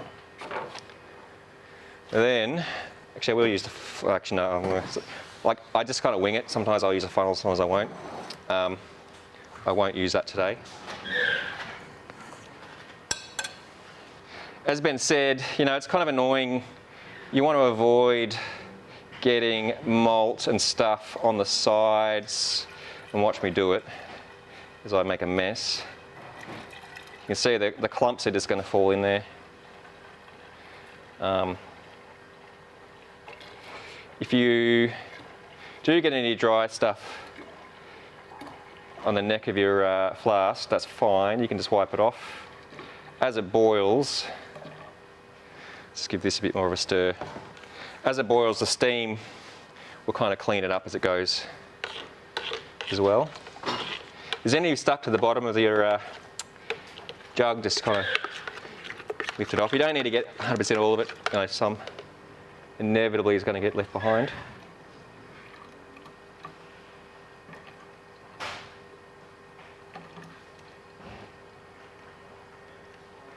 Whoops. We're going to get the dregs out. Oh, that's interesting. Michael has just said that he's found DME mixes better in cold water. Huh. Yeah, really hot water, boiling water, it mixes poorly. But there you go, cold water. Maybe get some water out of the fridge and try it that way. Yeah, cool, good tip.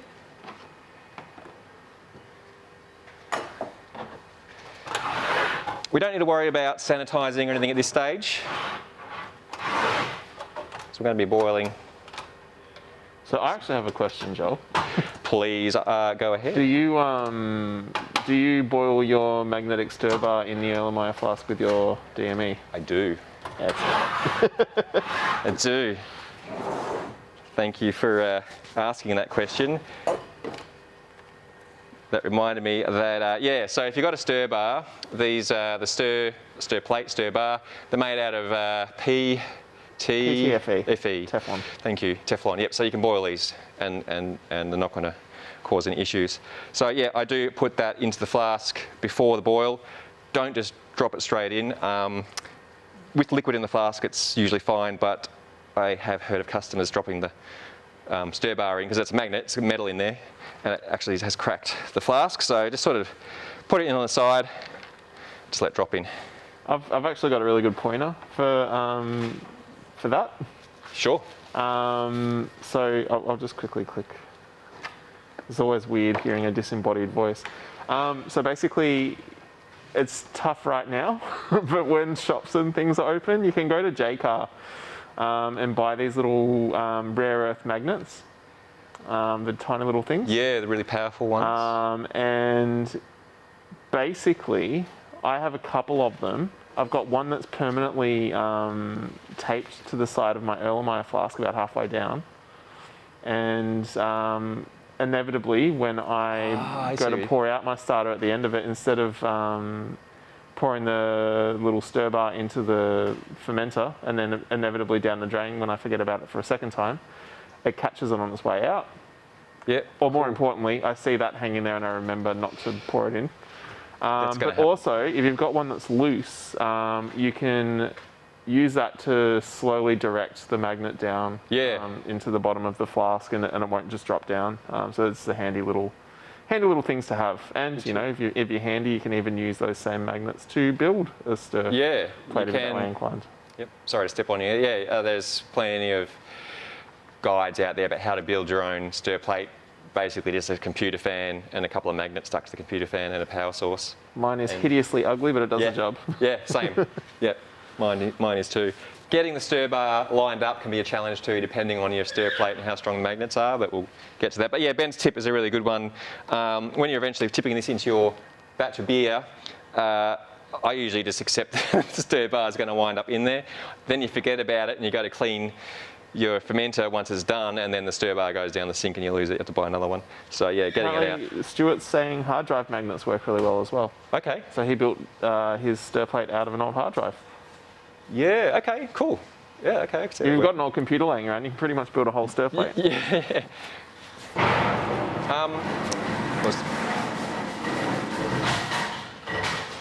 They're good. It's just been. It's just been, everybody. Don't worry, chat. It's just been. I've got grain. He's working hard to serve you, people, the things you need to make beer. FermCap S. Okay, I'm going to give this a bit of a shake, just to mix up, you know, can stratify a bit in the bottle. So, it's a child. It's got this. I don't know.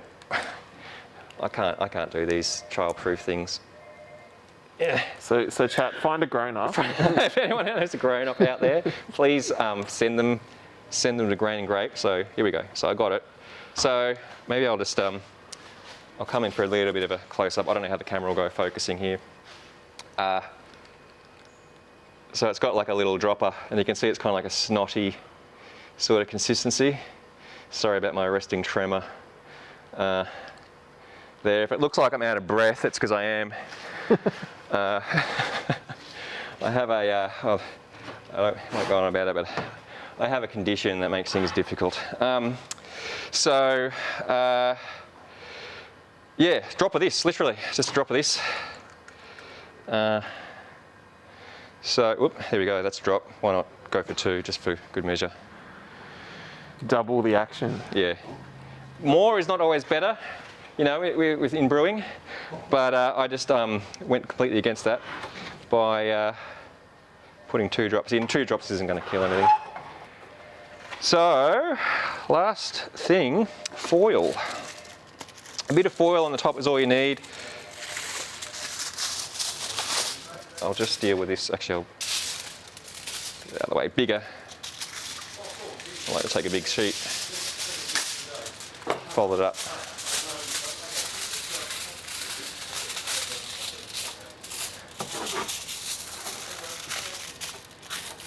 I don't know, just roughly. So the reason for the foil and not a bung and airlock, I know I said the word bung, it's very funny, is that when this is eventually fermenting, as I have said plenty of times, oxygen is good for the yeast. So you want to really do everything you can to increase the gas exchange between the oxygen out there in the environment. And as the yeast start fermenting, they're going to produce CO2, which is a gas, and that's going to want to blow out. CO2 is actually, in a mild way, it's poisonous to yeast. So the less carbon dioxide in your starter, the better, just initially. So using the stir bar, the stir plate will help with that. As it spins, it knocks all the gas out, and just leaving the foil on top, that'll be enough to let oxygen flow freely in and out. Don't worry about infection. The yeast and the particles floating around in the air, they can't travel up. They're not going to get under the foil and get into your starter. Bugs might, fruit flies can be a bit of a pest. I think they carry lactobacillus, which is a souring, you know, used in yogurt and stuff like that. They don't use fruit flies in yogurt, but they use lactobacillus, just in case anyone was wondering. But they can crawl up and get in there. So you just, you know, elastic band on top, you know, if you have a pest problem in particular. But if you keep it inside, you know, you should be fine. Sometimes I'll run the stir plate in the garage. You know, if it's cooler in winter and I'm making a lager starter, you want to ferment the starter as close to the temperature of the beer you're ultimately fermenting, and you know, things can get into the garage, flies and stuff. So a bit of elastic band does the job. I like to make a bit of a funnel initially with the foil, just so the steam can escape. You can turn your range hood on, it gets pretty steamy, and there we go. I think that's it, just boil it for, I'm going to come around this side. Michael's just said alfoil has a thin film of oil on one side as well. Okay. Interesting. Okay, yeah, I don't think that'll cause too many issues Let me just get that going. Oh, Well, I guess it all the hasn't, hair in my hasn't in knuckles. previous starters. So Yeah, there are, I assume he's talking about, because there's two different sides to the foil. There's a shiny side and a dull side. People, sometimes when they're cooking, will prefer one side or the other. I don't think it has any bearing. It's just the way it's manufactured and comes off the roll. So the shiny side, I can't remember which, the shiny side or the dull side, it's just the way it's made. But I guess, is it Michael, was it, you saying? yeah. Maybe during that process there's a bit of oil they use to lubricate it as it's made. Oil is bad for beer. Yeah, too much can be bad for beer. It can kill the head, the foam on your beer when you pour it into your glass. A little bit, there was a theory going around a while ago that a little bit of olive oil in your beer was a good thing. It helped steriles or something for the yeast, like a drop literally. But I'm not recommending you do that as practice, because I don't think that's a bit of a controversial topic. Oh yeah, Michael's just said otherwise a metal to metal contact will cold weld, so that's why they put it on there. Sorry, yeah. A metal to metal contact in the roll will cold weld it. Ah, so that's why they put it on there. Okay, so they do that to stop that. Okay, Yeah. But yeah, I definitely don't think it has any negative impact on the.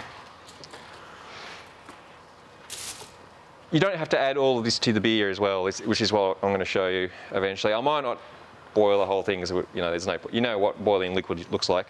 5 to 10 minutes, I think I said that, just enough to do your best to sanitize, sterilize what's inside. There are clumps, I can see them in here, you probably can't see them. The clumps will dissolve as it boils. We'll see how quickly it takes to get up to the boil, just so you can see how the foam control works. It could be interesting to watch. Without this, do not take your eyes off the starter as it boils. If you turn your back, what's going to happen is it's going to take a long time to get to the boil. But as soon as it hits, it gets from 97, 98 degrees, as soon as it hits 100, and you'll see the protein start to form, it'll start sort of fluffing. And if you turn your back for a second, it'll explode. Not literally explode, it'll volcano out the top. I guarantee it the second you take your eyes off it. So you've got to just watch the temperature. If you see that protein, the skin forming, just turn it down or turn it off, turn it back on again until it's sort of, and you will have to kind of watch it, because it will want to keep happening. Unlike when you're making a beer in your fermenter, your kettle, once the hot break forms and you break the hot break, you can kind of let it do its thing. That's not really the case with starters. Craig has just said, evaporation during boil will ward off anything, so don't worry. Thanks, Craig. Craig's been really helpful today. Craig has, yeah. Good. On evaporation too, makes a good point. You're going to probably reduce the level of your starter a bit, a couple of 100 mils maybe, through the process of the boil, depending on whether you do the chimney method like me. I guess you can. I find that if I cover it up entirely, the boil overs can be a bit more prone to happening. So anyway, just take that into account. If you want to add a couple of 100 mils extra to the water in advance, I tend to ballpark it. I'm not too fussed about, if it's 1.8 litres, 2 litres, a bit over, a bit under. You gain volume when you add your DME as well, so yes. It'll probably end up about the right. Yeah. Maybe while it's boiling, how are we going for time on the camera? It's in about 12 minutes to go. Okay, let's see if I can get this out before that runs down. I hope everyone's hanging in there so far. How are we going for time? Okay, 12. I might just have a sip of water. I found out I've got a new technique for drinking with a mask. So I just do this. What do you think? It's pretty snazzy. I think it'll catch on. Setting the hot fashion trends of mask life. As long as I'm maintaining my dignity, that's all I care about. Yeah. There you go. Actually, I'll do that. Just pierce a hole. As long as the straw stays sealed in the hole in the mask at all times. Yeah, that's a corona-proof tip for you there, folks. I touched a bit on nutrition. I guess I can go over that again. I hope I'm not labouring the point, but let's talk a little bit about the yeast, what yeast like to grow. Yeah, so oxygen, as I mentioned, is really important. In your starter, it's important because it helps the yeast grow, and it is the best way to produce the most amount of yeast possible that are healthy. Like I said earlier, it's not just about numbers, it's about producing healthy yeast.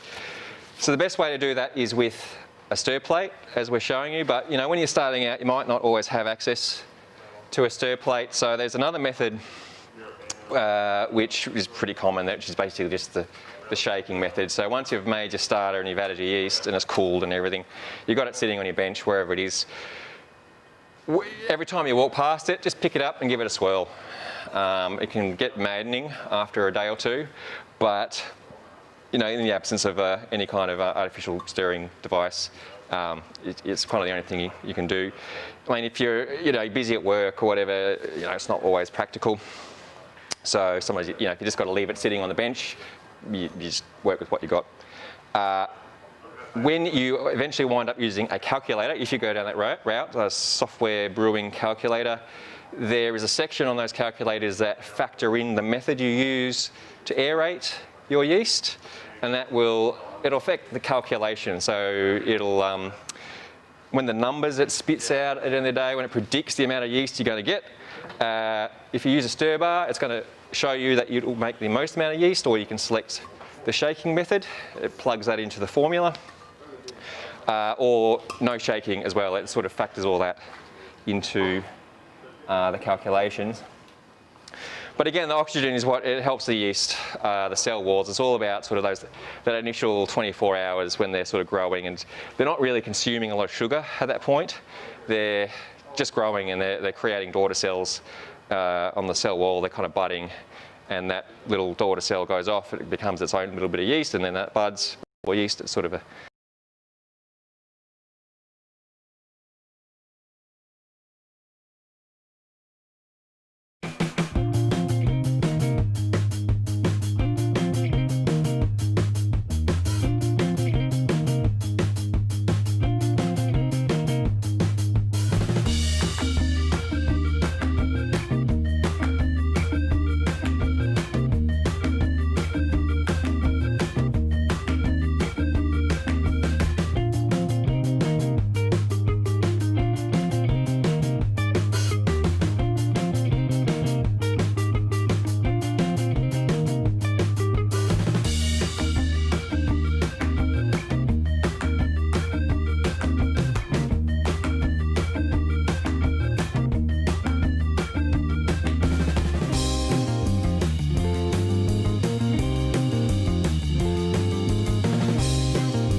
We're back. Sorry. That camera just ran out of battery. The drama. Now, though. That's fine. It's almost like somebody who's not the production professional is driving the production today. Who would have thought? It's fine. It's happened to me plenty of times. The battery of the particular camera we're using it's a terrible battery. I'm sorry. So let's talk about nutrients. Oxygen is important. Obviously, just beyond the sugar that your grain provides, whether you're using a kit or an extract or a fresh wort kit, obviously you've got the raw sugars that are created through the mashing process, sort of ranging from simple sugars to usually more complex kind of chains. Beyond that, you need the nutrients that the other main one is nitrogen, as I said earlier too. Free amino nitrogen, to be exact. Not a fan. It's No, not. no, I'm just. No, you're not a fan of. Check out the jokes coming from Ben. Yeah, free amino nitrogen fan is the sort of the shortened version of it. Really important for yeast growth. So you get that. A lot of that occurs naturally on grain. So a lot of that is just taken care of by default when you are making an all grain beer. It is also in extract, which is why extract is good for starters. The makers of Yeast Nutrient put that in the vials of the nutrient they make, or you can get it in its raw form. It's basically this sort of white powder. Get your mind out of the gutter. So a little bit of that is really important.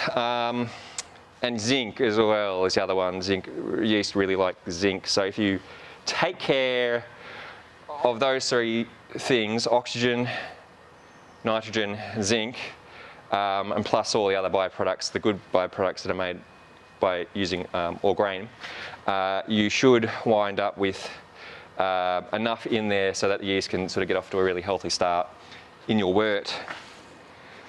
Another thing, speaking of oxygen, I'm not going to really use this today. I'm going to keep it away from the flame. We were joking about this earlier. When you start making bigger beers, high gravity beers, we talked about that limit of 1065 where your beer sort of becomes considered high gravity, which basically means there's a lot of sugar the yeast have to contend with. Especially when you start getting up to really big beers, triple IPAs, barley wines, Russian Imperial Stouts, lagers, which I might get Ben to chime in on because he's the lager guy.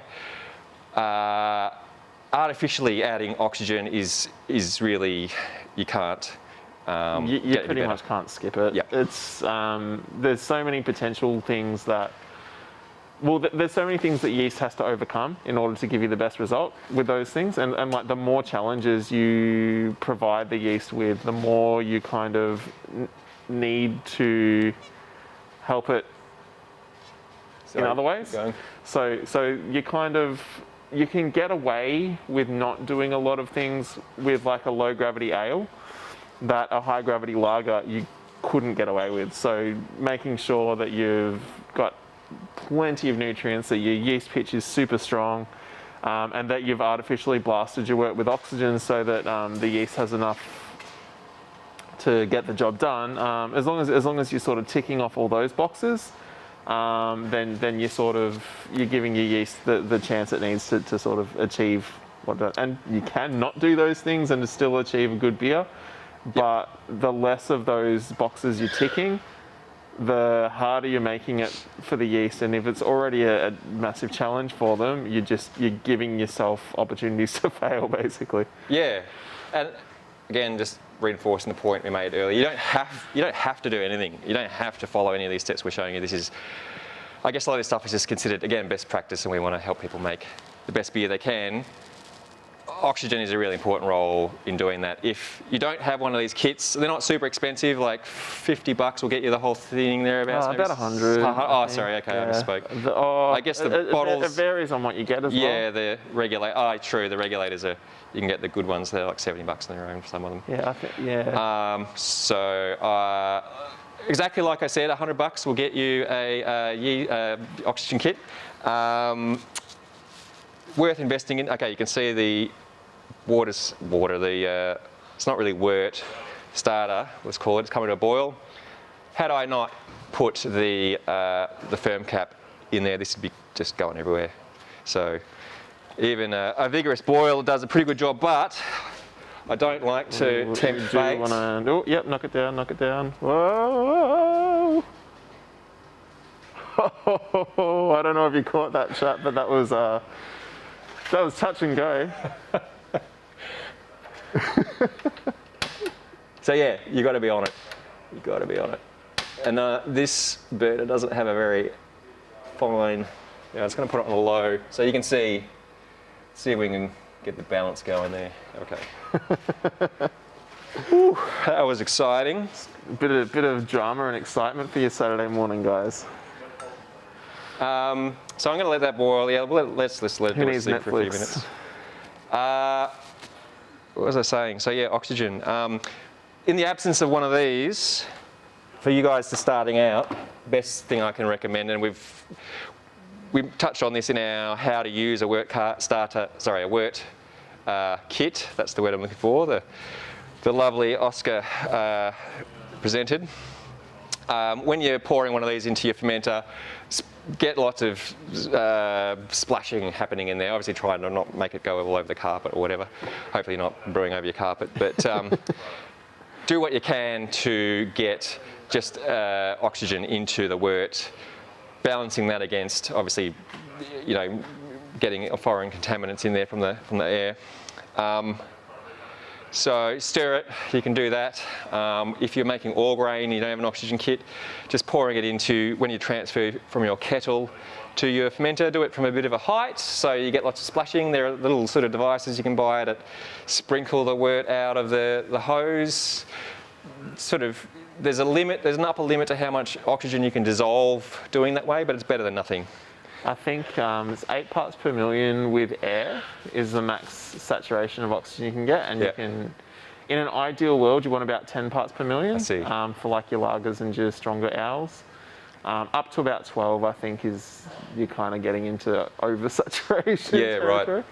Right. But yeah, even if you've got like an aquarium pump and you've got it constantly pushing air into your wort, you'll only ever hit an 8 parts per million saturation. It's plateaus, it's impossible to get more in. Yeah, so you need the oxygen. Garth has a question. Sure. Slightly off topic, but what about Brett and starters? Should I just pitch the vial or build up a starter? And also, any difference in approach if I'm doing 100% Brett ferment versus adding Brett in secondary? Now, I know there's definitely a difference there, but I also know that Joel is much better equipped to answer I'll these do my questions. best. Yeah, good question. So the vials, the numbers exactly escape me at the moment, so I'm sorry I can't give you exact numbers. Like we were saying earlier about dry yeast, it can be hard to get an absolute number from the internet. The white labs and Yeast Bay and manufacturers like that, they should say somewhere how many are in the vial. With Brett, it's typically less. There's less cells in here than there would be with normal yeast strains, so I'm not going to say what I think it is because I'll get it wrong. So you've got to factor that in if you're making a starter from scratch. Use a yeast calculator. I will be uploading a video about how to use the yeast calculator on Brewer's Friend, so I won't go into the specifics of that here because it's pretty involved. But use the yeast calculator to work out what your ideal pitching rate is when making a Brett beer, and use the same rates as you would if you were making a normal ale beer. So the numbers are the same, ultimately, that you want to achieve. You're just starting with less in the vial. So you might have to run the starter, and in fact, when making a Brett starter, you've got to let it run for longer because there's fewer cells to begin with in the vials. And again, that's been a while, but they take a little bit longer to kick off as well. Brett just works a bit differently in that way to Saccharomyces. Correct me if I'm wrong in the comments below. Please do, if you're more knowledgeable about anything that I'm saying here. By all means, share your knowledge with the community and pop a comment below. Help a homebrewer out. So, but yeah, so I would typically make a Brett starter factoring in that it takes longer and that the cells are less in the vials. I would make it maybe over a week in advance, and I might step the starter up slowly. You know, I might make a litre to begin with, or even 500 mils, just something really light just to wake the Brett up and get them going. And then I'll make a second starter. I'll add the contents of that first starter after, I'll give it a good long time, 7 days, just to make completely sure that the Brett have done their job and woken up and are going. And then I'll add that little 500 mil initial starter to, say, my 2 litre, whatever my working off the pitch rate calculator, whatever my goal is of the beer I'm making, and add that and let it run for 2 or 3 days, usual starter kind of length, which I'll get into once we cool this. In fact, I might turn this off. There's one more question. Yeah. So Josh just joined in, and they were saying, not sure if this has already been covered, which it hasn't, so it's a good question. Is reusing yeast worth the effort, and are there any risks to doing it? Yeah. We're getting into, that's a little more advanced area, how to reuse yeasts? Yes and no. There's probably the best, if you're going to reuse yeast, the best thing you can do probably to minimise hassle and problems is if you're making 2 beers in succession, make a lighter beer first. So maybe you're making a pale ale or something is what's considered a quote unquote standard gravity. I'm just going to kind of clamp the foil over the top there.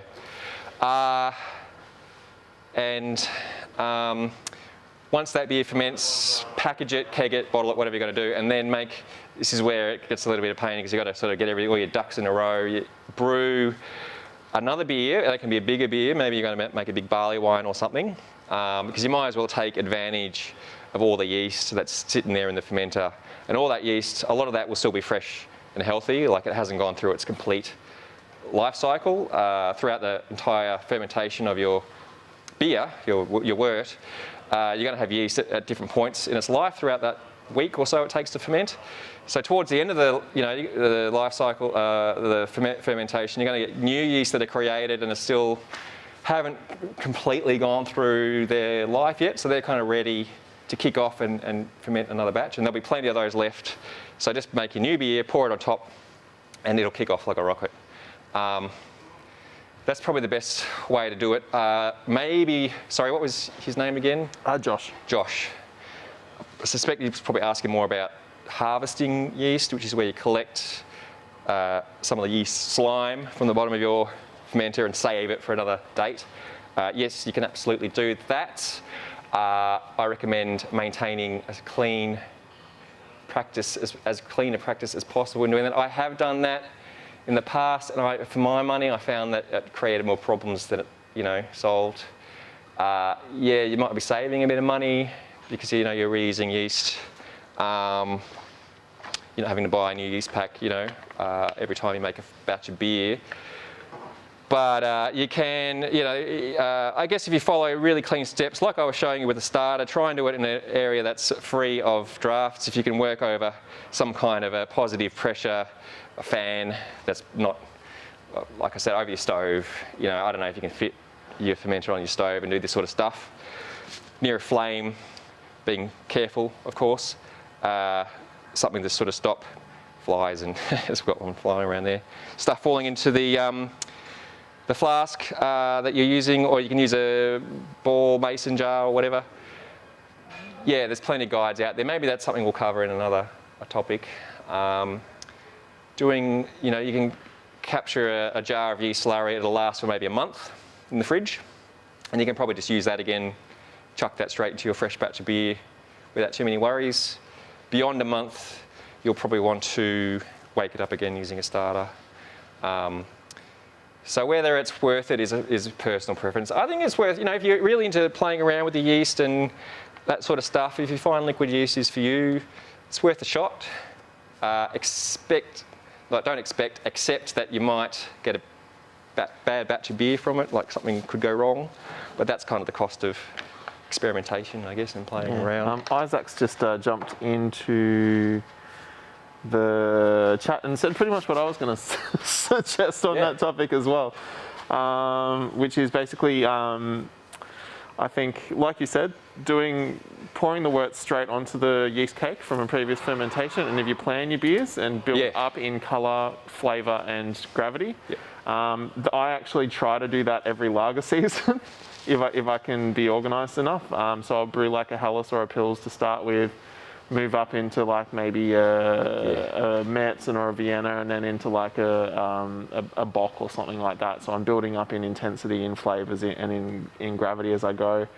And that way you get really strong, healthy ferments in each consecutive lager without having to do like a massive 5 litre starter to hit a big high gravity lager fermentation. But in terms of harvesting, rinsing yeast, all those sorts of things, Isaac's comment is basically saying that he overbuilds starters to save the yeast.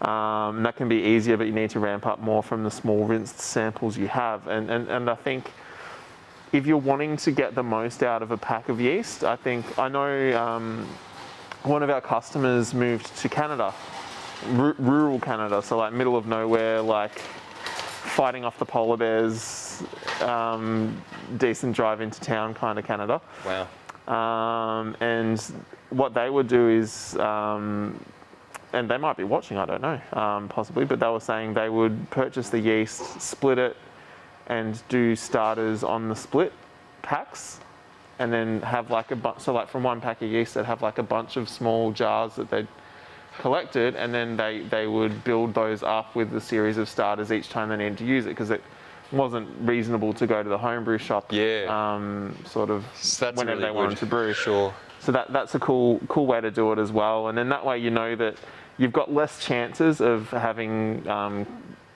infected your yeast at that point, and you can basically pull out your little jar when you need it, chuck it in a starter, build it up as much as you think you're going to need to, and based on how long it's been in there as well, and that way you can sort of get a bit of distance out of your yeast, if that's what you're sort of needing to do. You sort of weigh up money versus time versus effort. Yeah, absolutely. And also variety. If all your beers are being brewed with the one strain of yeast and you don't mind putting in the extra time and effort to do that, then that's obviously something you can do. But I like to brew lots of different types of beers and have like a range.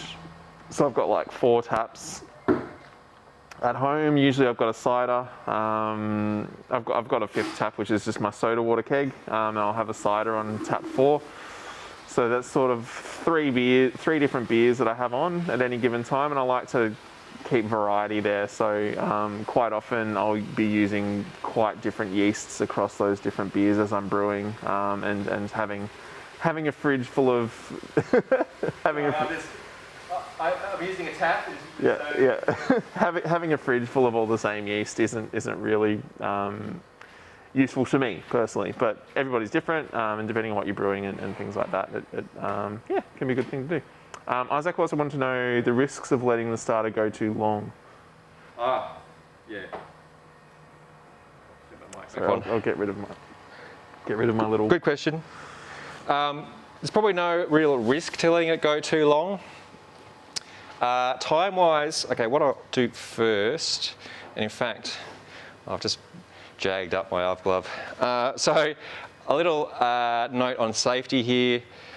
Don't leave your starter sitting around, or your freshly boiled starter on the stove or whatever, or just, if you do, make sure you let everyone in the house know that it's hot. People may not know that because it's glass, it doesn't look hot. Someone comes and grabs it to move it or whatever. They're going to be in for a nasty surprise. What I have done, I've just filled up a jug with water. Once you've boiled your starter adequately, your liquid, your solution, just put it in a cold bath of water. A bucket is usually a good thing for that, but just fill your sink up with cold water, tap water initially, is what I do, just to let it take the edge off. And then what you can do is make an ice bath. You can let it cool naturally too, that's not a problem. But if you really want to get it down to temperature quickly, you want to get it down to room temperature ideally. You know, well, the fermentation temperature for ales, we're talking 18 to 24 degrees. Ideally as close to the fermentation temperature as possible, whatever you'll be fermenting your beer, your wort at. But anyway, you can cool it down, you can use. So cold water, frozen ice water, pop it in the fridge if you've got enough room in the fridge and you don't mind the fridge working a bit harder. So anyway, that's what I've done there. I also wanted to, I think I didn't answer, I can't remember the name of the viewer about Brett beers. When it comes to using Brett in the secondary, just chuck the vial in. It depends on, you can make a starter if you like, just to wake it up. A really light starter is sometimes what I do. Again, like I said, when making an initial starter from a Brett vial, 500 mils, just to wake it up, and then pour that into your secondary fermenter or bottle dose if that's your preference. You don't need a lot.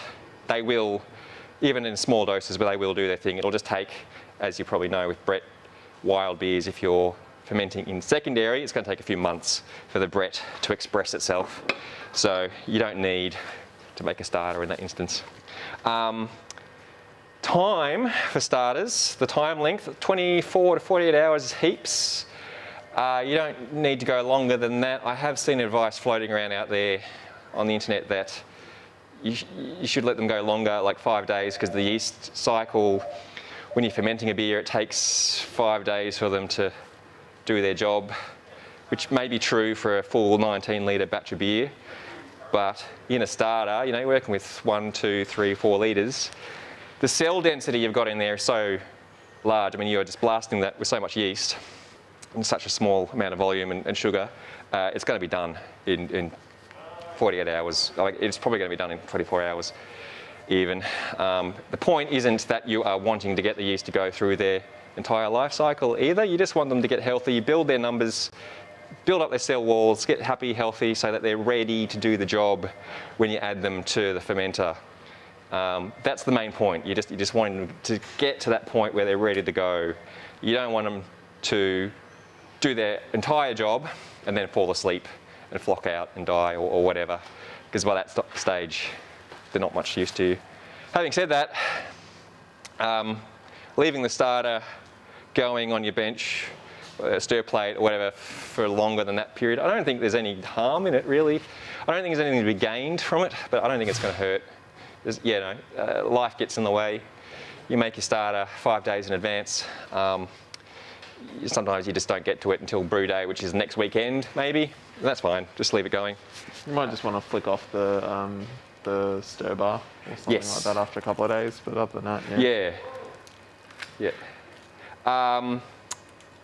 What I recommend too, actually perhaps we'll get to that when I'm just trying to get this down relatively. It's going to be still a bit warm, but that's all right. Let's get to the next step. How are we going for time on the 7 minutes? 7 minutes, all right.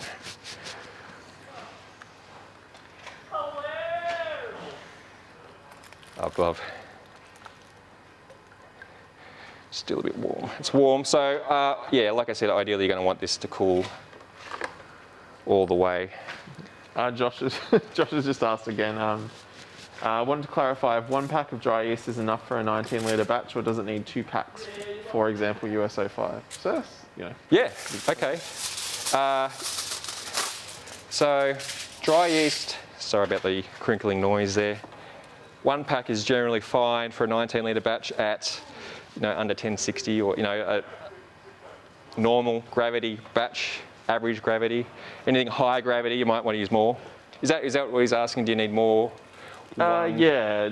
Is that generally enough for a 19-litre batch, or does it need 2 packs? So if you are rehydrating, as we have discussed earlier, you should get away without any issues using 1 pack. If you're just going to sprinkle the yeast in without rehydrating, your mileage may vary. A lot of people just sprinkle it in and that's fine. But as a bit of insurance, you might want to use 2 packs. That's what we recommend. And I'll add to that as well, because I'm quite different with that. Okay, yeah. So for me, with dry yeast, I don't use a lot of dry yeast. But when I do, so I'm not the creepy disembodied voice again.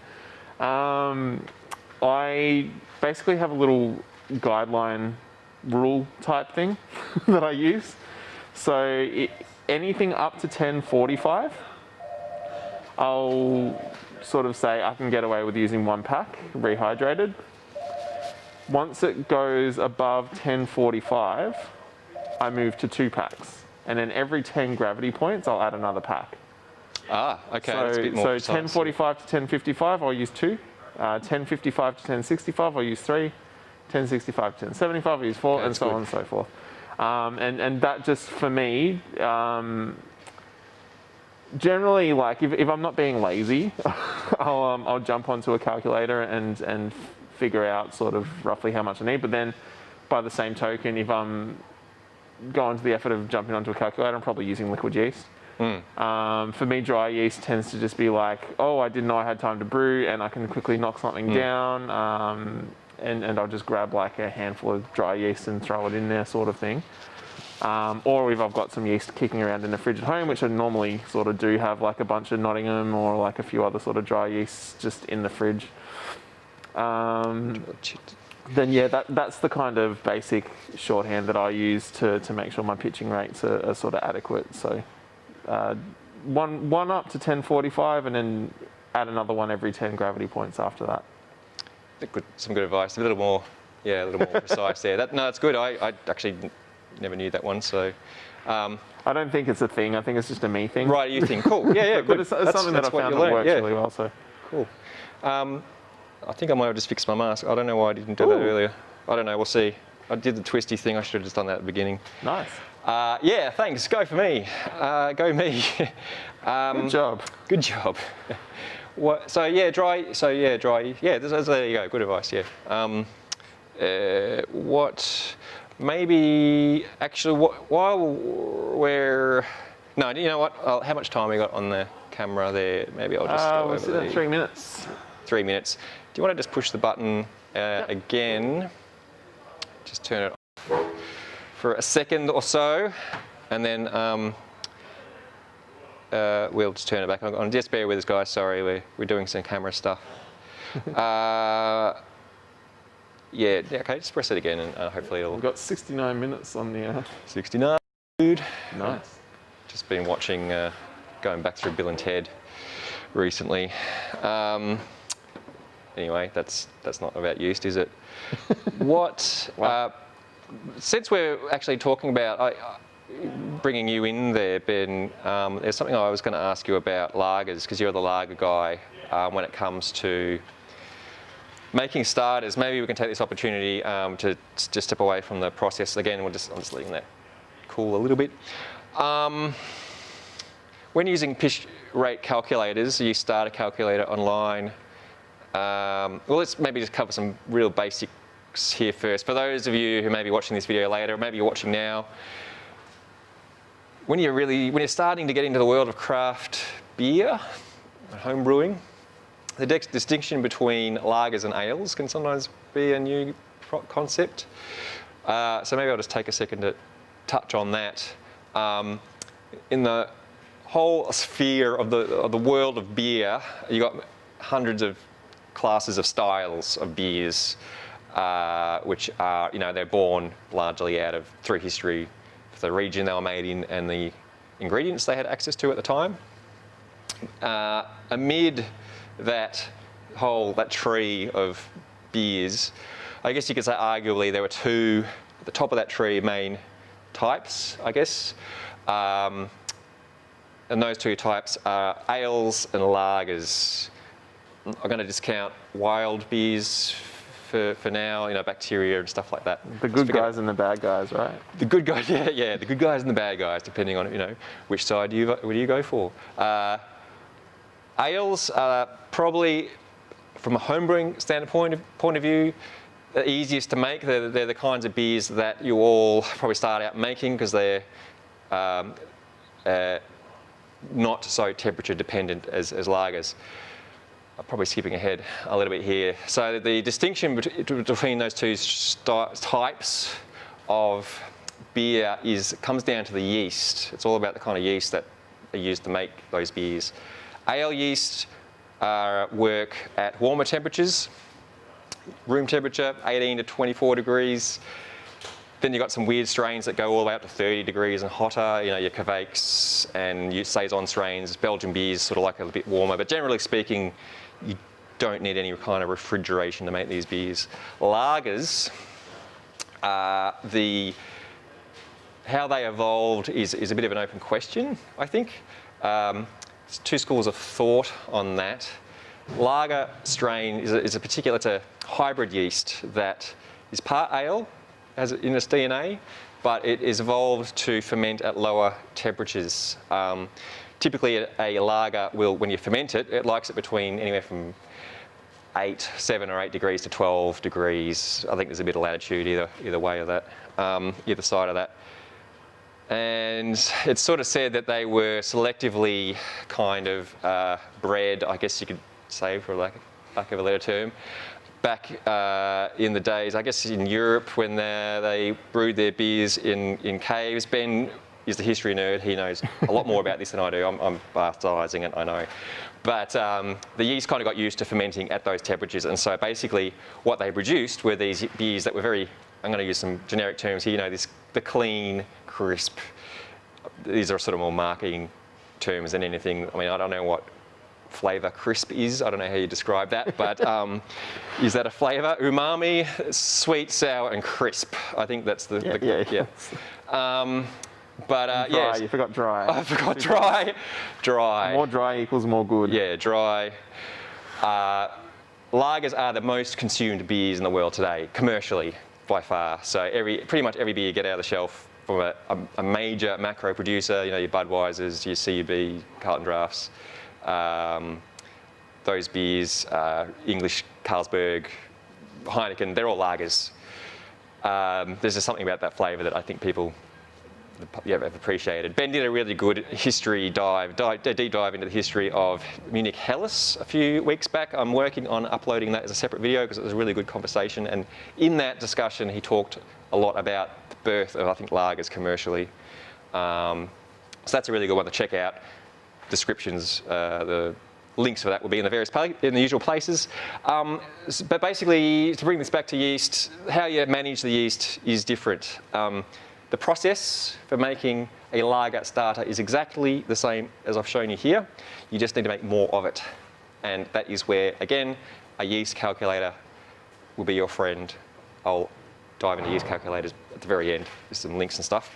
But I guess the question I had for Ben was how, for all that we're talking about, I guess I'm heading towards calculating the size of your starter, you know, being precise about your numbers, all that kind of stuff.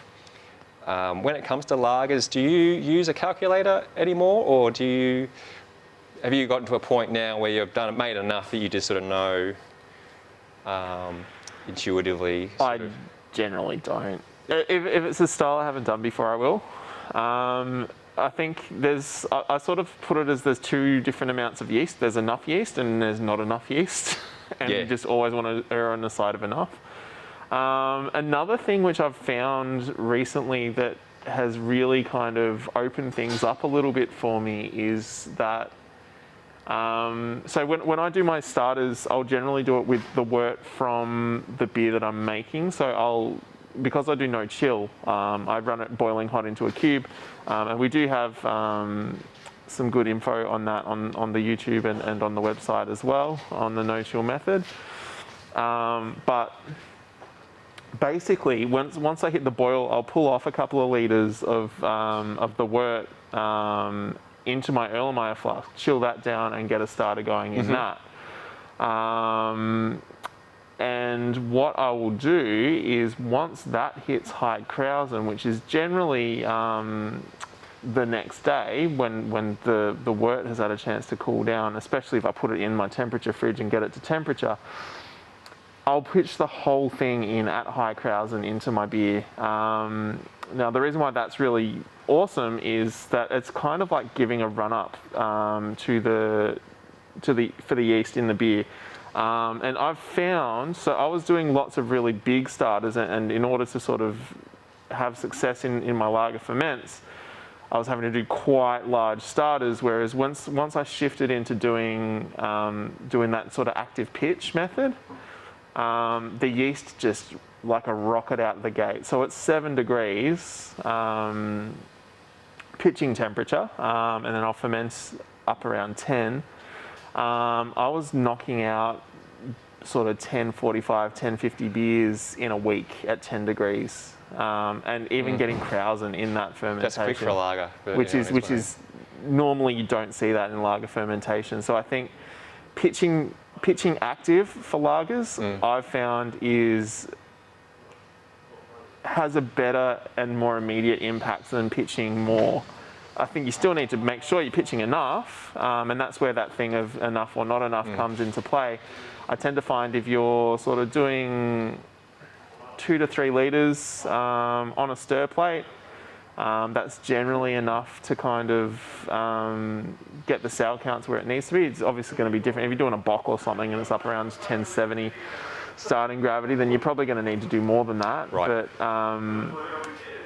But if you're getting that strong, healthy, active pitch, that's really where it comes into. And what you can do as well is if you're doing a bock, do a starter like what Joel's done today, a week in advance or whatever, build your cells up to where they need to be, and then do what I just described. So pull off some of your wort, cool it down, pitch your already built up yeast into that wort, and then get that active before pitching it. Got it. So it's sort of similar to a method called krausening. Yes. So you're basically you're taking your already built up, so you know you're going to have enough numbers of cells. You're taking your already built up starter, you've decanted off most of the liquid so that you're not adding 2 litres of gross DME into your 20 litre batch. It's like 10% of your beer is something you don't really want to drink. And you're throwing that large colony of yeast into the wort from your beer and pitching that at its most active, its most healthy, and its most sort of energized. And again, you're hitting the ground running, it's jumping out the gate, it's doing all the things it needs to do straight away so that it can handle that really cold sort of start. It's got the momentum to push it through that, and you end up with a really clean beer without any esters, but a really sort of healthy ferment. So that's kind of my approach with lagers. It's a little bit different, but you could do the same with ales, and your beer's definitely not going to suffer from it. Most of the things that we do, that we add to lager yeast management to get better results, is going to generally work with any type of yeast. The reason why we're doing them is because there's those added, I think I sort of mentioned before, because there's those added difficulties for the yeast. You're giving it every chance to succeed that you can, and if you do that with your ale ferments, you're going to get really good ales out of them as well. True. So sorry. So I don't even know if I answered your question. I think so. I think trailed off into my. The reason I brought Ben in there for that is a bit of a counterpoint to what we're talking about here, especially when it comes to making lagers. I guess I just wanted to make that distinction that for those of you, this will work fine for ales, but when you start getting into lagers, there's perhaps a little more. You've got to be a little bit more mindful because the yeast behave a bit differently, and you have to really look after their health and pitch high. Like I think I said right at the beginning of the demo, very broadly speaking, you need twice as much yeast in a lager than you do for an ale. So in that instance, instead of your 2 litre starter that we're making here today, I have made starters for lagers that I've needed this big guy here, and I've gone up to 4 litres, which is kind of, at that point, it just sort of feels ridiculous. It's a lot to make. It takes ages to cool down. You need to let it run for longer, as sort of I think we alluded to. Leaving a lager starter in here for a week before pitching isn't unusual. And then, because you wind up with 4 litres of starter, you don't want to be pouring this whole thing into your beer because that's going to have a flavour impact. So you want to pop it in the fridge, try and let it stratify out, flocculate, and then you want to decant, and I'll sort of touch decanting on this at the very end. But what Ben is suggesting is you're kind of not having to go through all that rigmarole. You're capturing the wort straight out of your kettle, so in theory the starter you make from that wort is going to taste the same as what your beer is, so there's no harm in just chucking the whole thing in. So I just thought that was interesting. Particularly if you're pitching at high krausen, and that's the key. Yes. Like you're pitching when the yeast is active. If you let it run right through and then drop off again, and you've got the stir plate going all that time, then you will end up with oxidation flavours and things like that. Yes. So when you're doing that that real wort sort of full pitch, you do need to make sure you're pitching it when it's at krausen, when it's really sort of active. When it's got that that creamy, fluffy, foamy head thing on top. That's and I guess another thing worth mentioning as well is that you'll actually get much more efficient cell growth from doing 2 1.5 litre starters than what you will from doing 1 3 litre starter. Going too big too soon can be detrimental. So that's again where coming in, if you are doing like a bock, like trying to knock out a 1075 lager, doing your stepped starter, so doing your initial starter, decanting the liquid and then pitching that into your real wort is going to yield much better results, even if you weren't doing the full pitch, than if you tried to do a massive 4 litre starter and then decant it off and pitch it sluggish and cold. Yeah, I did gloss over that too. What I would usually do is, start it with a smaller starter, and then it's called stepping up, where you start with a smaller starter, let the yeast kind of get healthy there, and then you build up to your 4 litres or whatever your big size is for that. I do have one question from Craig. Go for it, Craig. Actually, I've got 2 questions. I've got a question from Ray. Can you reuse yeast if you use a clearing agent? We sort of touched on yeast reusing before, but yeah, there's a bit of a process to I guess it's called washing the yeast. Which is pretty involved. It's probably easier to pitch work directly onto your yeast cake. As long as your sanitation practices are solid, then the only thing in there is a sanitized fermenter and the yeast that you're wanting to reuse. Craig has asked, interested in your views on combining different strains of yeast. Is it worthwhile experimentation, or will it just lead to frustration? Yeah. And that's a really good question. Play around with that. There's no yes or no answer to that. I think experimentation is I think part of the fun of home brewing, so that's something to play with. What you may find is typically one strain will outcompete another. As we were saying right back at the beginning, various strains of yeast behave differently to others, not just in the flavours they produce, but also in kind of how they compete and how they work.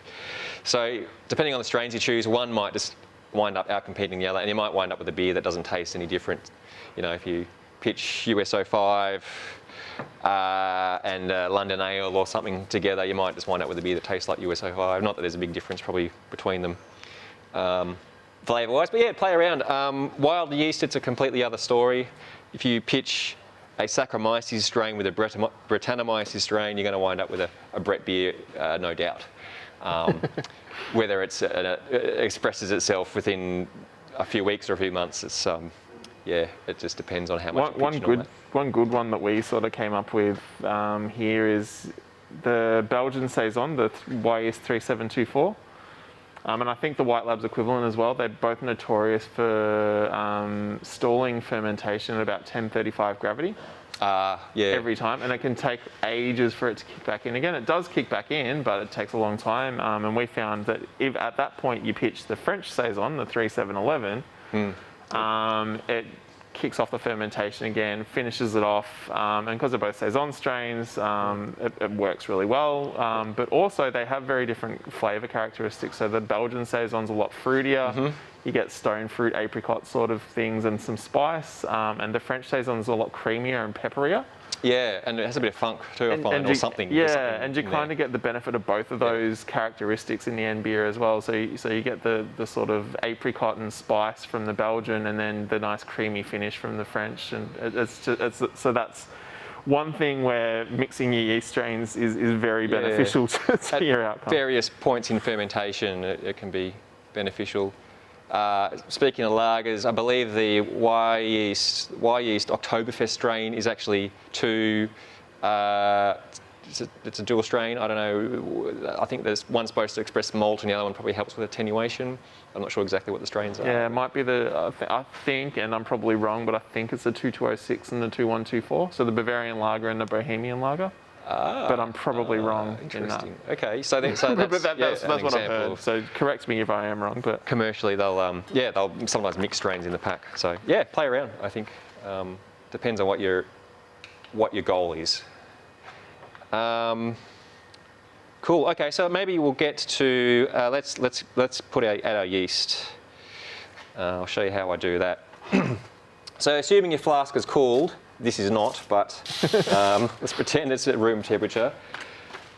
Again, as I said, sort of working near the stove with the range hood on is something I like to do.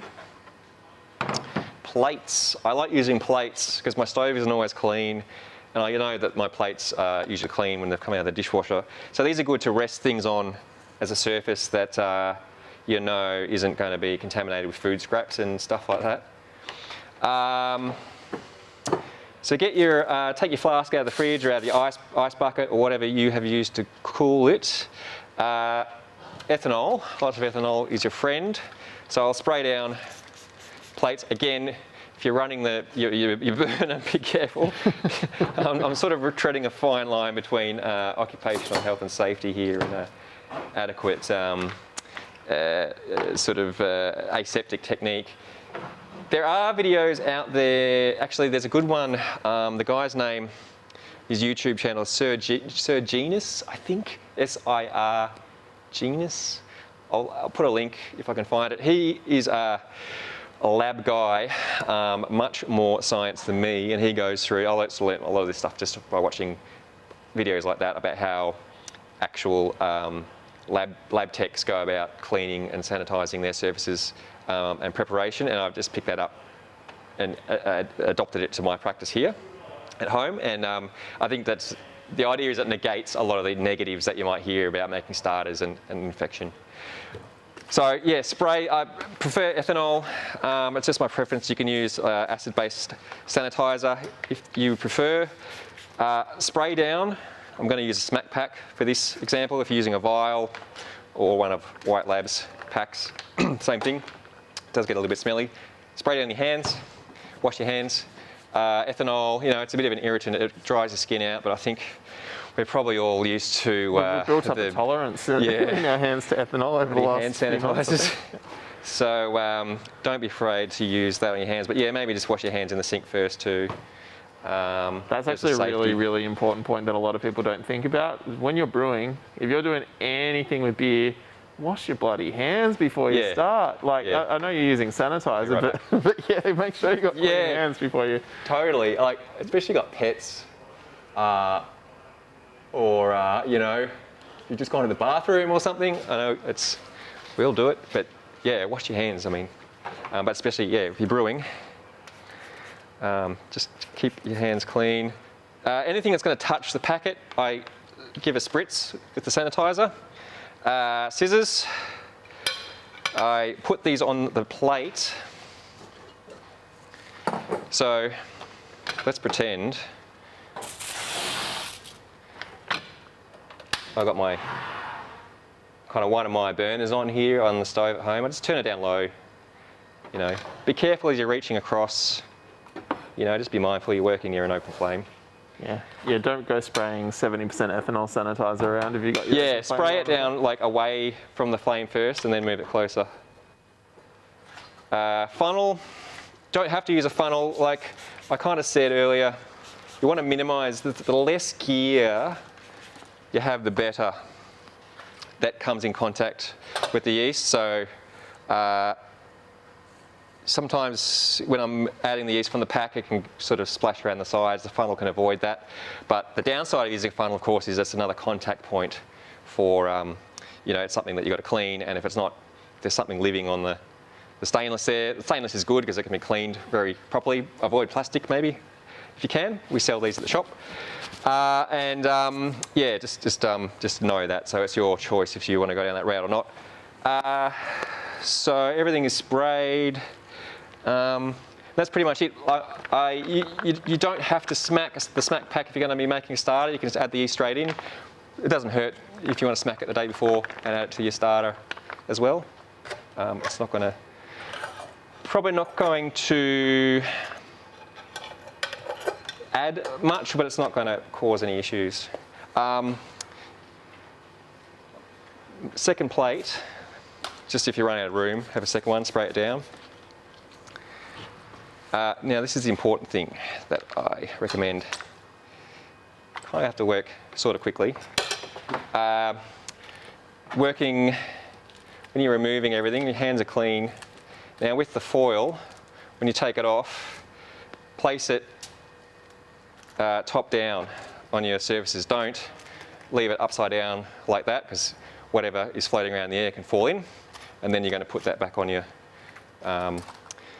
flask, and you don't want that. You could use a fresh piece of foil, I suppose. I don't know how sanitized the foil is out of the pack, so I just kind of tend to reuse it. But if anyone knows, by all means, chuck a comment in the chat. Put my, what do you call that, funnel on top. It's optional as to whether you want to do it. Okay, everything's been sprayed. Sort of working near the flame, just near the heat. You can feel the heat coming off.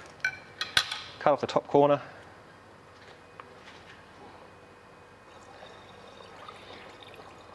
Sort of with the funnel, I can afford to be a little bit cavalier about how I pour it in. I guess that's the advantage. Without the funnel, yeah, it can just go everywhere. So you've got to be a bit more careful. That's gone. Again, I'm kind of trying to work quickly here. If I was doing this real, I'd probably be a lot quicker than I am now, but then that just goes back on top. You could spray down the top, if you want. I wouldn't worry about that too much at this point. Flame goes off. Let's get this out of the way.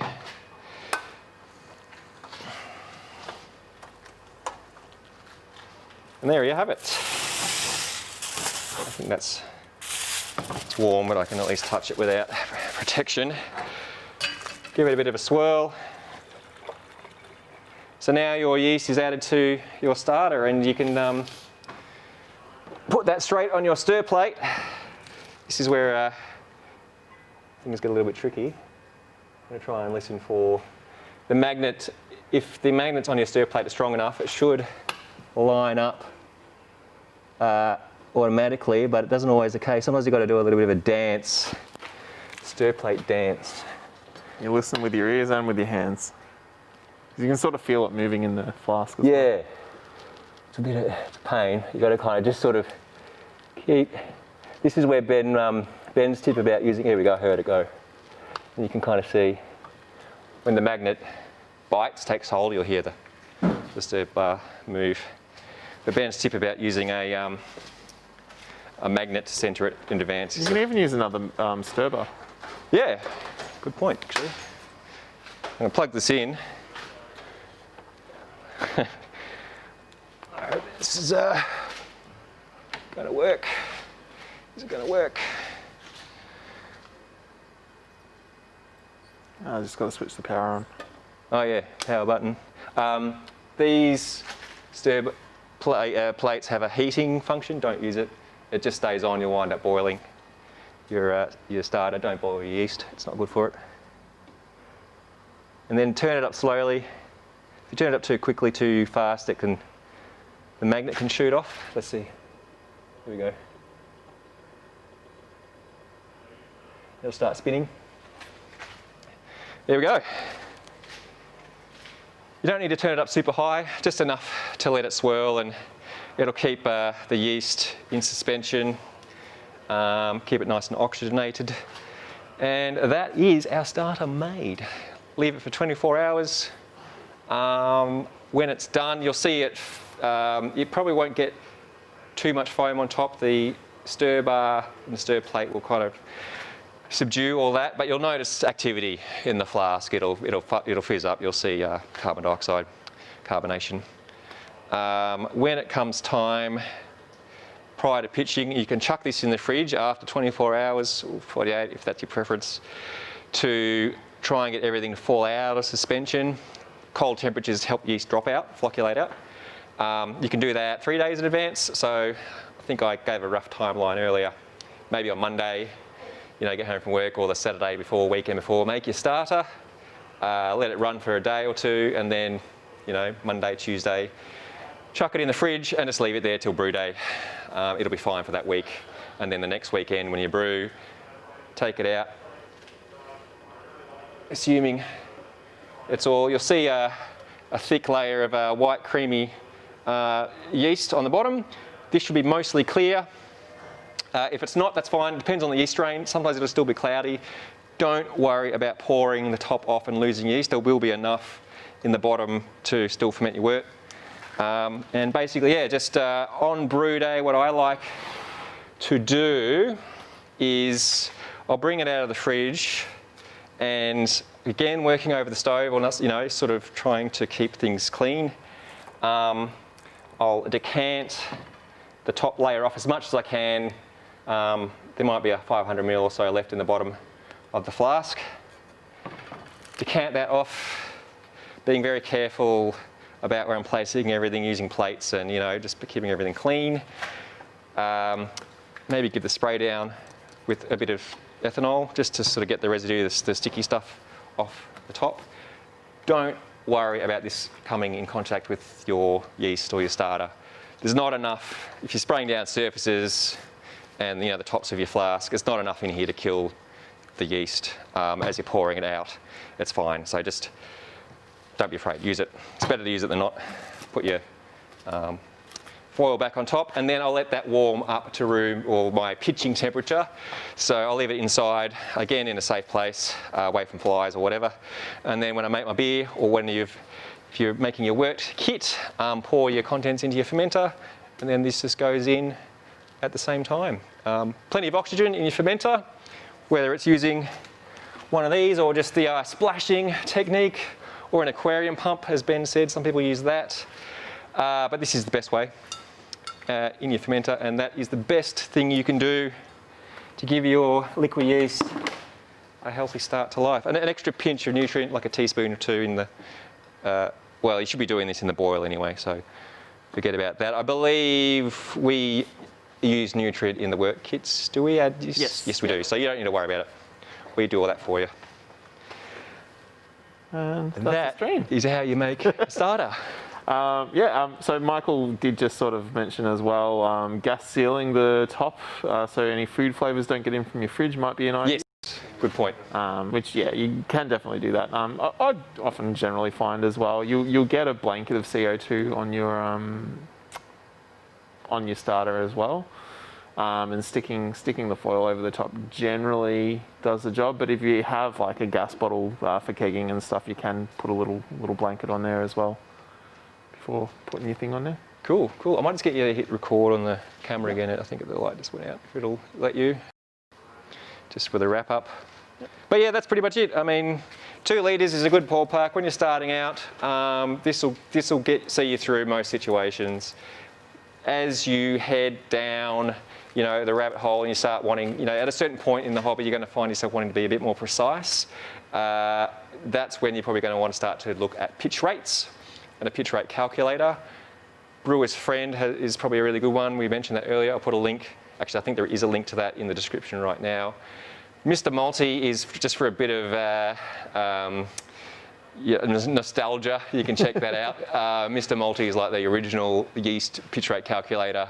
It sort of started it all, I guess. Jimmy Chef is the brainchild behind that. So just, you know, maybe look into that if you're curious about a home brewing history. And yeah, maybe at some point in the future we'll dive into pitching rates and those sorts of numbers and that sort of stuff. So if you want to sort of stay abreast of when we'll be kind of tackling those sorts of topics, again, hit the subscribe button. You know, we'll notify you that way whenever a new video gets uploaded. But yeah. Thanks for hanging out. Thank you, everyone. I hope that was helpful. Enjoy your Saturday afternoon. Yeah. You're free. Or Friday night if you're in the States. Yeah.